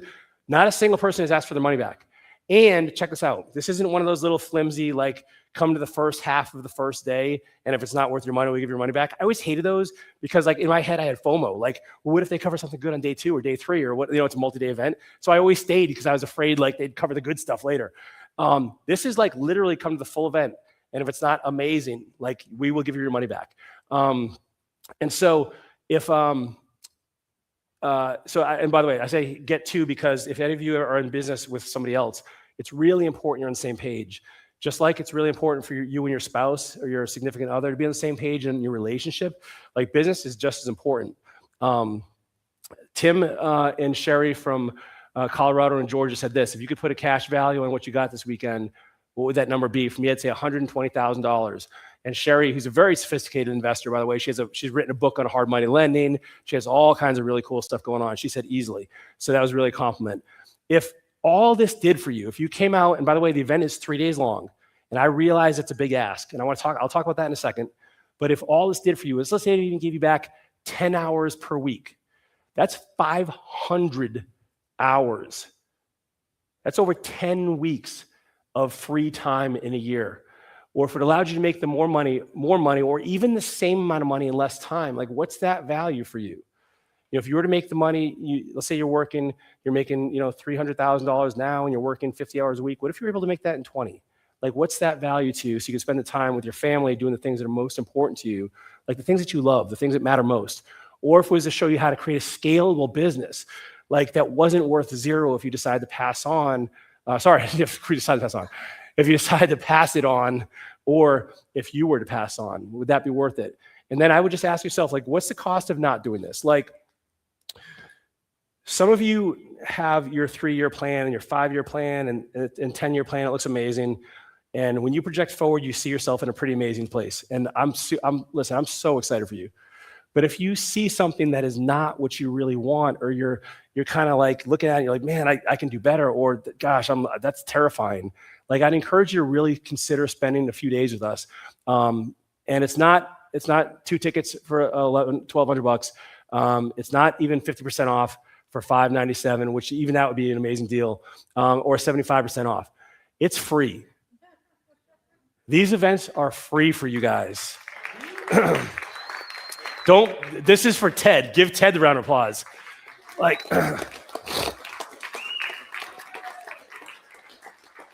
so check this out. So I'll tell you, I hit it off with Ted from the moment we started chatting, and I know his heart for you guys and really wanting to give you everything you need to be successful. And so we've arranged this. If you are an Omaha REIA member, you get to come to this event and bring a guest for free. Now, a few things here. If you are not a member yet, you can sign up for membership and get these benefits. And I would encourage you, you're looking at, $1,200 for 2 tickets to the Business Builder Workshop. The REIA membership is $250. Like, it's a no-brainer. I will also say this. This is going to bring you to, this QR code will bring you to register for these benefits. Now, if you're not a member yet, but you're going to join, you can do it. But if you're not a member, don't register yet, because when you go to sign up for an event, we double check the roster and make sure you're a member. But what this does is allow you to register for your benefits. You'll get a promo code that tells you how to register for an event. This does not sign you up for an event. I want to be clear. This is going to give you the promo code to get to go to the event at no cost. Okay. So a few things now, and I'll put that back up. You might think this doesn't apply to me. Like, you know what? Like, I have a basket weaving business that is on Etsy, and I don't see. Listen, I promise you, from that list I showed you earlier, hopefully you see, like, this is universally applicable. And I've had every business you can think of, from yacht management to private jets to of course, real estate and HVAC, mechanicals, like roof, like everything. So I hope that makes sense for you. Number 2, you think you're too busy, to which I'm going to show you this. If you are too busy, do you see the irony here? Does anybody catch the irony? If you are too busy, you're the exact person that needs this. You're the exact person that needs this. If you can't peel yourself away from your business for 3 days, like, that is your sign that you need some help. You think you can do it on your own? You can. Like, you can do this on your own. I 100% believe that.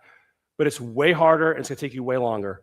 Why would you try to reinvent the wheel? And if I can be frank with you, try to do it all your own is also the exact same mentality that's keeping you super busy in your business. So there's some overlap there, right? So, like, don't let the experts show you. By the way, I personally teach these. I do not delegate these. Now, I have some help, but this is my vision. Like, I love what I get to do.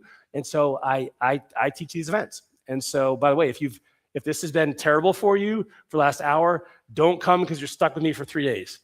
All right. But if you've enjoyed it, then come on out. And you don't think it works, hopefully what I told you earlier about the guarantee shows you like this is the real deal. This is something you get. And so it's not just the Business Builder Workshop, it's also the Get a Life Getaway. So you get both the Get a Life Getaway and the Business Builder Workshop. Those tickets are free for you. Now, my only caution is that sometimes human nature tends to discount the things that we don't pay for. And so I just encourage you, be careful with that. Don't let that hold you back, because people pay us $600 per ticket frequently. And by the way, when you come to the event, don't be like, oh, this is the best free event I've ever been to. Don't say that, because people will be angry with us. Okay. And so, and let's just, and by the way, if you think you're going to be subject to that feeling of discounting it, then you can go ahead and go to the website and buy $600 tickets if it'll help you get more out of the event. All right. So it's a Get a Life Getaway. I'm not going to go through all this. We have it on the website. Here's a couple of upcoming dates. We're actually in the Wisconsin Dells next week.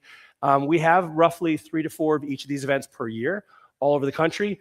So the next steps, if you're already a member, this is the same QR code I showed you before, where you can register for these benefits. And then there's an email coming from me. And then you will choose the event you want to attend. And you will be able to register for that. And you pay a $20 fully refundable seat deposit fee.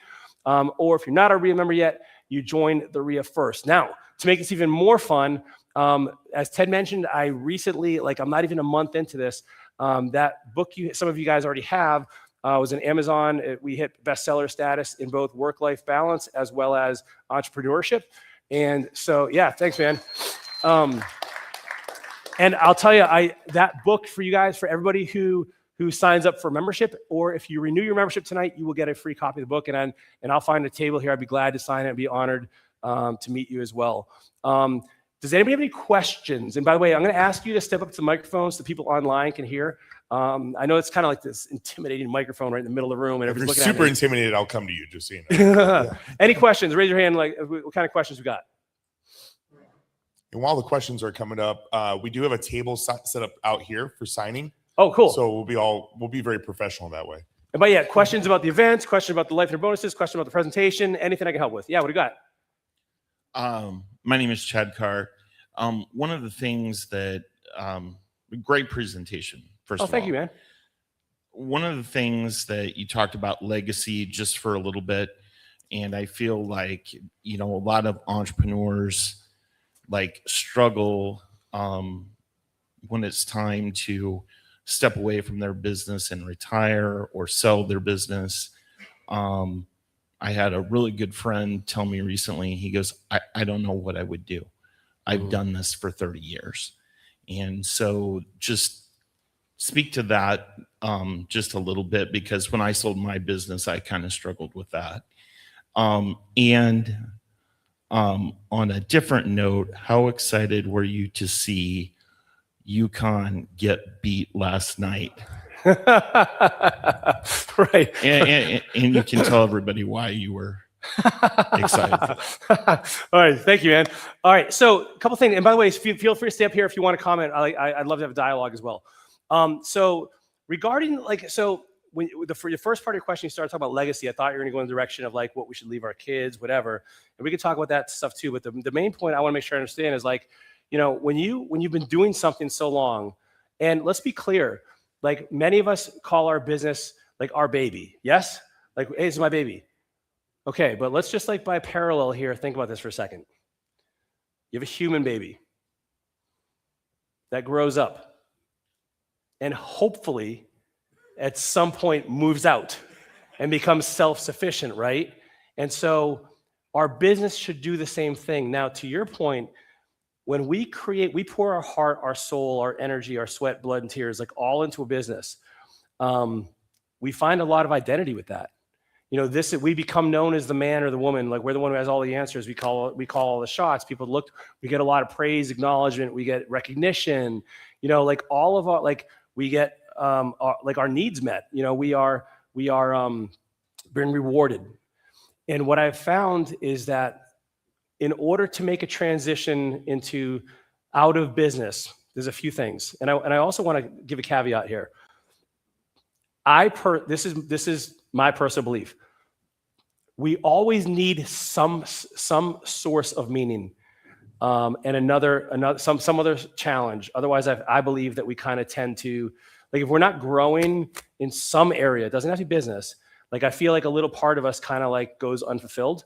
And so what I've found, the people that make that transition most successfully, number one, they have a vision for the life they want to live, but they also tie it to meeting those same needs that they're meeting in their business. So for instance, and this is where it can be really bad when, a business owner is really good at business. This is gonna sound weird.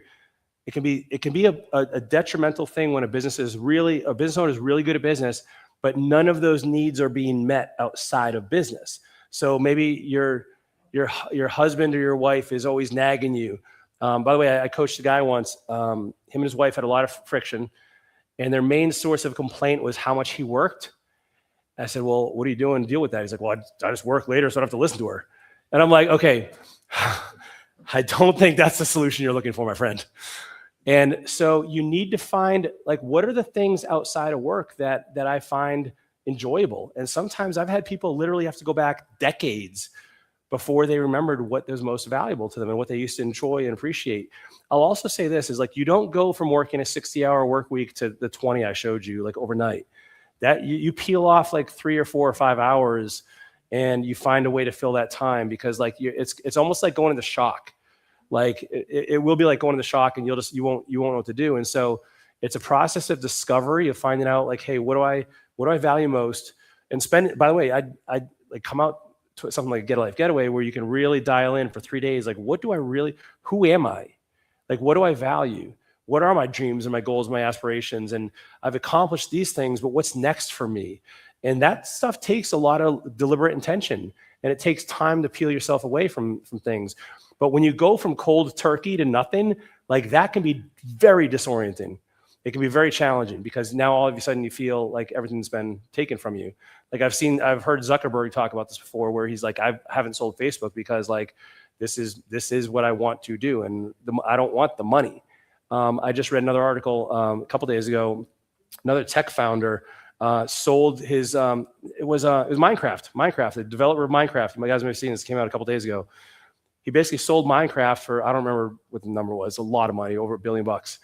And he's now, like, going back. He lived the life for a couple months or a couple years. I don't remember how long he'd been out of working. But he's like, now I need that next thing.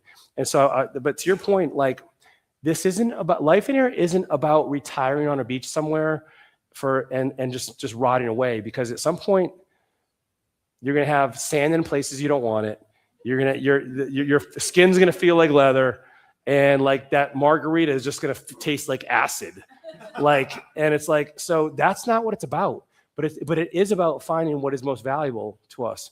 And so I think it's a discovery process that ideally you start working in before you step away from the business, because otherwise it is like a cold plunge that can be very, very off-putting. And this is why, again, the mortality rates after retirement are so discouraging, because all you've done is, like, work. So you don't know what you like to do. Yeah, so that's kind of a long-winded answer, but is it kind of a more nuanced answer than I think people realize. We need to figure out, like, really what lights us up every day, what gets us excited, because otherwise it's kind of like it's depressing. Yeah, thanks for asking that, man. That's a really does that help? Oh yeah. Okay, so thank you, man. Yeah. Oh, Yukon. Oh yeah. Okay, guys. So, all right. So I did not mention this. So, by the way, I was taught the key to a great life was having a great job. So before I went into business, I reverse engineered, like, my overachieving mind. I'm like, okay, well, how do you get a great job? Well, you get a great education. So I went and I got 2 bachelor's degrees, a master's, and a PhD. Literally 15 years of school before I got into business. Which, by the way, is the whole depressing story. Don't get me started. But for my PhD, I went to Duke. And so, yeah, so that's where the Yukon thing of, yeah, because, yeah, Duke, yeah, that's from Duke. Yeah. So, by the way, I was in South Carolina talking, and I didn't realize everybody's a UNC fan out there, and so that did not earn me any brownie points. Thanks for asking, man.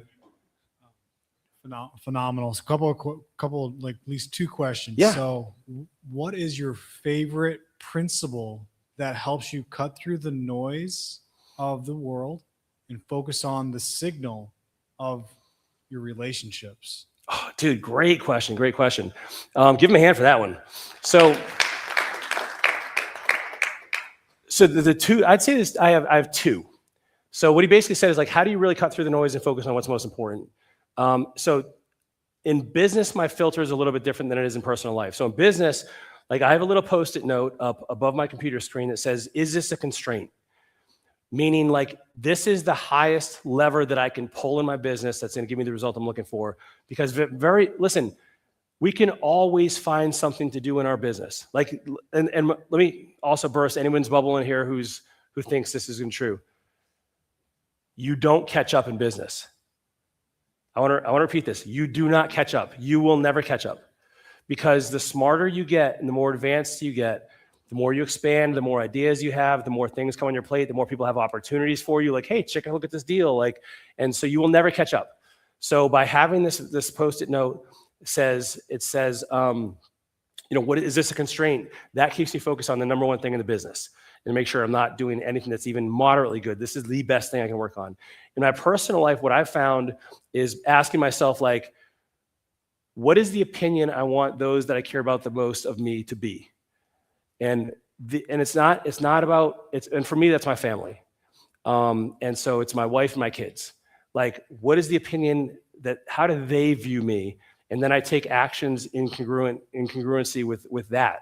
And so with that, like I've just realized, I'll tell you, it's weird realization last week.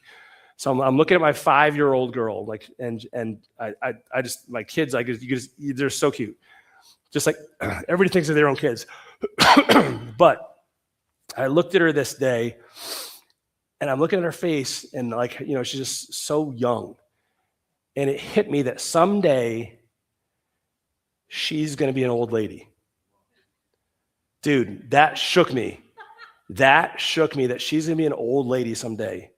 And I better take advantage of every moment, like not just every day, but like every moment that I'm with her, because like this is going to be like something it's going to be gone before I know it. And so like being present and like really, really being there is, dude, that's been it for me. Like when I have those memories like that. I agree. And speaking to that point is that we have a finite amount of time here that we get to enjoy each other's company while we are young relatively. And so the greatest challenge that I'm seeing, we become our work. And so your work that you're doing in whatever field, I've noticed that people are phenomenal at giving life advice because you're meditating in your work, your workout, how you're spending that time when you're alone by yourself. You can't not think. And so you're staying focused on your relationships. But the challenge that I've known within myself, that when you say how many businesses you have, and I'm like, well, depends on how much time we're talking about. Yeah. So in 30 years, I may have 5, but that's where it's like in that time frame where I'm working, what do I want to be doing? I'm finishing a textbook right now that I'm just like, should I share all my baggage that I've had in my past, or code it where it's like not share so much of negativity, but it's like I know that relatability that you have with people really can break down barriers and help them even in their process. But more focused on talking about having that timeline, because you're like basically it's like 30 years from now I'll be 64, but it's like 30 years from now, and also your children too, they still stay in step with you. So having that much time. So my question is you're making time for your relationships, but it's like, how do you make sure that you have a retirement? So it's like focusing on the right things, because you don't want to be, lose everything like you said. Yeah. Great question. Did everybody catch that? So like, he's like, hey, I want to take advantage of all these moments and be there. And I know these are important, but I also I have these other things here too that also kind of need attention. I want to make sure that I'm not like having to go greet people at Walmart if I don't want to. Right. Is that kind of the essence of it? Yes, that retirement factor. So a couple things. So number one, I do not believe, I don't think you have to choose. I think that's a false dichotomy. I think we have to get smarter and more disciplined as business owners to focus on the things that really matter and learn how to eliminate, automate, and delegate the rest. Like it's the brute force method does not work long-term sustainably without having collateral issues. And so that's one thing. I'd also say this is having multiple businesses is not bad, but what happens is most business owners will build them in parallel. Do you guys remember old like electric circuits back in the day in high school where you had series in parallel? Parallel means you're building them simultaneously. And when you're building businesses simultaneously and they both require you, you're equally drawn or disproportionately drawn towards one or the other. But when you have a business that you have now set up and you've set up the systems, you've eliminated, automated, delegated, all those things, and it no longer requires you, then and only then I would encourage someone to consider another business. By the way, many times they're actually better off staying in the business they have. But if you want to start another business, then that's the time to do it. Not if you have more than one relying on you, that's a bad recipe. The other thing I'd say is this. A better question to ask yourself versus like this tug of war between like the relationships and the money is like trying to figure out like how can I achieve both of these? And so for instance, like I think it's a different bar. Like, and so like for instance now, like by the way, the question like when is enough enough? I used to be like, okay, well when I make $1 million, it's enough. Now I think it's like, hey, I don't think there's an answer to that. So what I mean by that is like, okay, I have my vision, meaning I'm going to work 20 hours a week, whatever it is. These are all the things in my personal life I find valuable. Now, within that framework, I have 20 hours a week. How can I get the most ROI from that time? And so that's been a better question for me. So I'd encourage you like, hey, am I really doing the things to move the needle in my business so that I don't compromise? Because that's like you're making your own rules. Make the rules for your business to complement your life. And then you won't have to pick one or the other. Thank you. Yeah, man. Great question. Thank you, dude. We got a couple minutes left here. Thank you. I felt like you were talking to me directly most of this meeting, but I got a two-parter sticking with the theme here. First question is, do you still make people call you doctor, even though you're not doing that anymore? No. Okay. Second question is, do you have any advice or tips for people that either are not good at managing, but they really want to delegate, or they despise managing in general, and that's why they're not doing it? Yeah. So the one precursor step I'd say before, so by the way, most people are not good at this to start off with. Like, and if I look at like where my experiences come from, like, it takes a long time. Like, so like when I started off, I was like, you know, in high school, I was like head lifeguard, head teaching assistant, and then that led to a head teaching assistant. Like, so I've had all these positions that have led to the skill development. And by the way, I still have a ton of way to go. But what I found is like if you first of all remove the automatic filter of like I'm not good at it or I don't like it, because that will definitely curtail your results. So like I'd instead look at it like, hey, this is an area that I'm excited to explore so that I can really empower more people. Because I think if you look at people as an opportunity to not only pour this, like, and by the way, language counts. Don't ever call yourself your boss. You're a coach. You're a team member.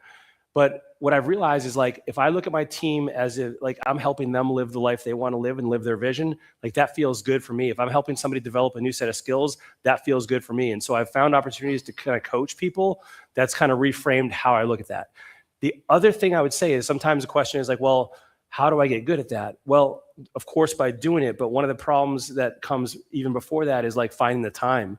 And so that's where I'd encourage people, like, don't skip the elimination and automation, because like that will free up your time so that you can pour into people. Because one of the biggest constraints I think that is that holds back effective delegation is like, you know, you just don't have time to train them. Like I don't have the bandwidth. I still have so many other things on my plate. Here, you run to that, and meanwhile, like they just flounder. So I think it's a few things. It's reframing the mindset around it. It's creating the time so you don't feel stressed about it, and then really kind of just looking at this as someone who's an investment, not a cost to the business too.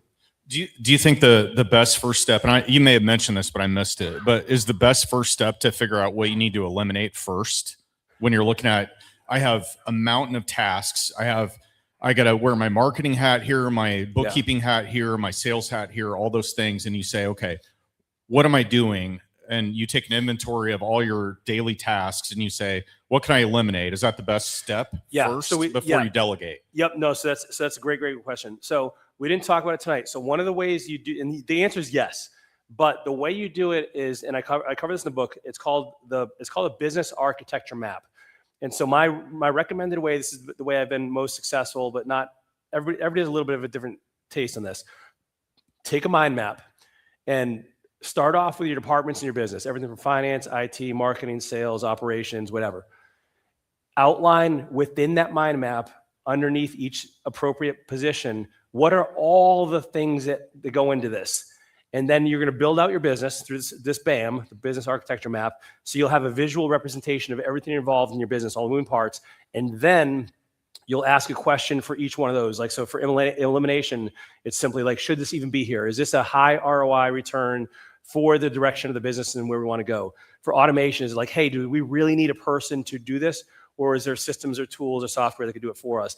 And then delegation, the question is like, hey, am I really the best person for this? And another great question is like, especially if it's not something you like doing, is like, how can I avoid ever doing this again? And so you'd mark off like an E, A, or D under each task. And then you would start with the elimination, like you said, clear the decks, get everything out of there that shouldn't be there at all. From there, now you automate because it takes a lot of bandwidth off you and potentially your team as well. And then I would look at delegation. The other thing with delegation, really quick, I'll just say this. I know we're kind of out of time. If you don't feel comfortable with delegation or you don't like it, you don't think you're good at it, start off with a low-level position that is relatively inexpensive, someone who's doing the things that you are like far below your target wage, like the $20 an hour stuff, that like if you screw up, like it's really practice. It's practice for you as a leader, and it's practice for them to build their confidence in their skills. And so like, and find someone part-time, like 10 hours a week. So like, hey, I can blow, $200 a week on somebody and feel pretty good about that and not have it break the bank. It's not going to ruin the business. There's not a high stakes position. It's not going to cost me $200,000 a year. And like, that's a really good way to get some practice with delegation, is like the low level tasks. And frankly, those are things you shouldn't be doing anyway. So you should be getting them off your plate as quickly as possible. Do you think VAs are kind of like training wheels for real employees? I think VAs are great. Yeah, I think working with VAs is great. Start there. By the way, you still have to do the same screen. Don't think, oh, like just because they're a VA and like and actually sometimes VAs are even better training because they're less expensive, and sometimes there's other barriers to communication that now you have to figure out how to overcome. So it gives you even more practice, so that if you have someone locally, like you're going to be that much better already. Like so you're building redundancy into that. Awesome. Yeah, I love VA. VAs are very beneficial for business. Great job, man. Oh, sorry, full assistant. Yeah. So now, by the way, the VA could be domestic, could be international, could be Philippines, could be anywhere. Yeah. I think we're out of time. There he is, right there. Thanks, Thank man. you. So the question is, how did the Dells get so lucky to have you do an event there? The Dells. How did the Dells get an event? Yeah, I don't know. Like, yeah, that kind of is a question that I'm still asking myself. Okay, I was wondering about that. But I don't think they have snow, you guys. So like, what's up? Oh my gosh. So if we get to a point where we can say, hey, we're gonna have 100+ people in the room. Well, yeah, let's come out and do it here. Discuss like something in the future. For sure. Okay, we'll have to work that out. So hey, big round of applause. Show them what Omaha's all about.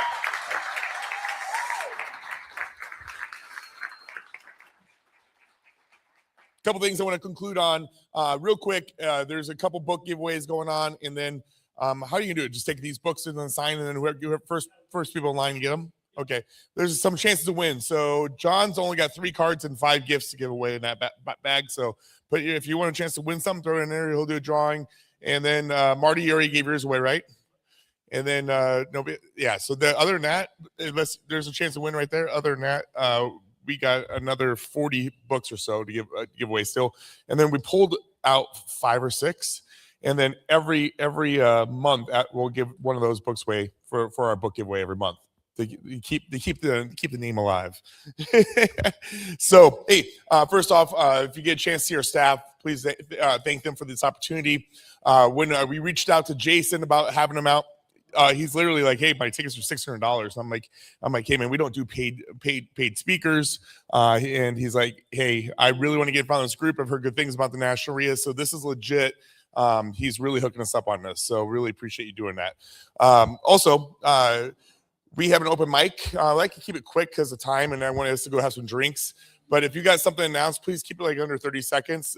Open mic, what you're looking for, what you need, or shout out for your business. Go ahead. Thank you. I'm Michael Schluter, the founder of Omaha Heal Center. So clean we heal. If I've just expanded my business into hard floors, tile, wood, cleaning. If you're curious about if you can't get clean, I typically get things like new to where you don't even have to replace the carpet. So if you're interested in like new solutions, I have the passion. I just need help asking for property managers, realtors. If you're curious about if you have to replace the carpet, I'm the best one in the industry here for you. Thank you. Love the confidence. Good job. Cece. Hi, I'm Cece, and I am the I have a C19, Veterans Healthy Veterans La Cruz Club 19, and veterans commit suicide between 17 and 21 daily, and so my C19, we provide excursions for veterans in and out of town to get rid of isolation, PTSD, and other therapy and other things. And what we're doing now is we are looking to build veteran towns state by state. So if anybody have a business that they want to put in our town, we are looking for people to do that. We have some angel investors that's getting ready to help us. So if you have an idea for our veterans, please look me up, and we'd be glad to see if we can come together and consolidate. Awesome. Appreciate what you do, Cece. Denlis. Hi, everyone. My name is Denlis. So recently I just rebranded DB Video to One Media Group. So that big banner out there is actually mine. What we want to do is we want to get a couple of song bites from you guys. If anyone is interested, I would love to get some song bites from you. More or less to talk about the experience of the REIA so that we can help more people get an idea of how this REIA is and how beneficial it is. So that's part one. Part two, on the table, there's a QR code with a black card.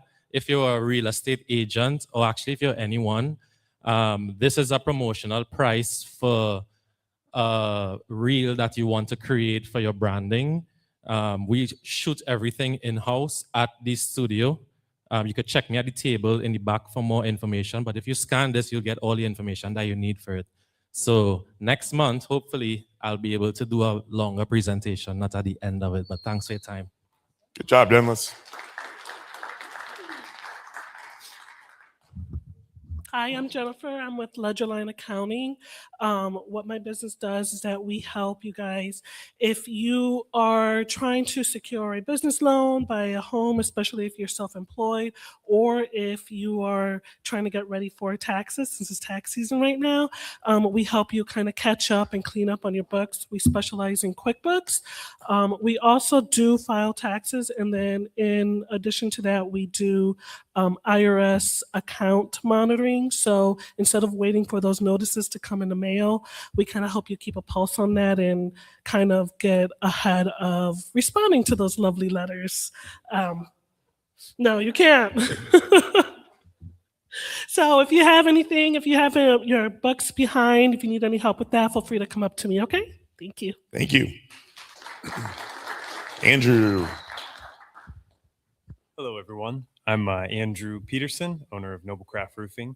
We do roofing and gutters, so if you guys have any leaks in any of your properties and want me to come check it out, I'd be happy to give you a free estimate, and we do repairs as well. So, I had a couple flip houses, and Andrew was on site checking them out, giving us estimates within 24 hours. Yeah. So thank you very much for that. Yeah, absolutely. appreciate it. Yeah. Thank you. I'm also a REIA sponsor, so Ted really likes me. Go to omahareia.com, look at our sponsors. Thanks, buddy.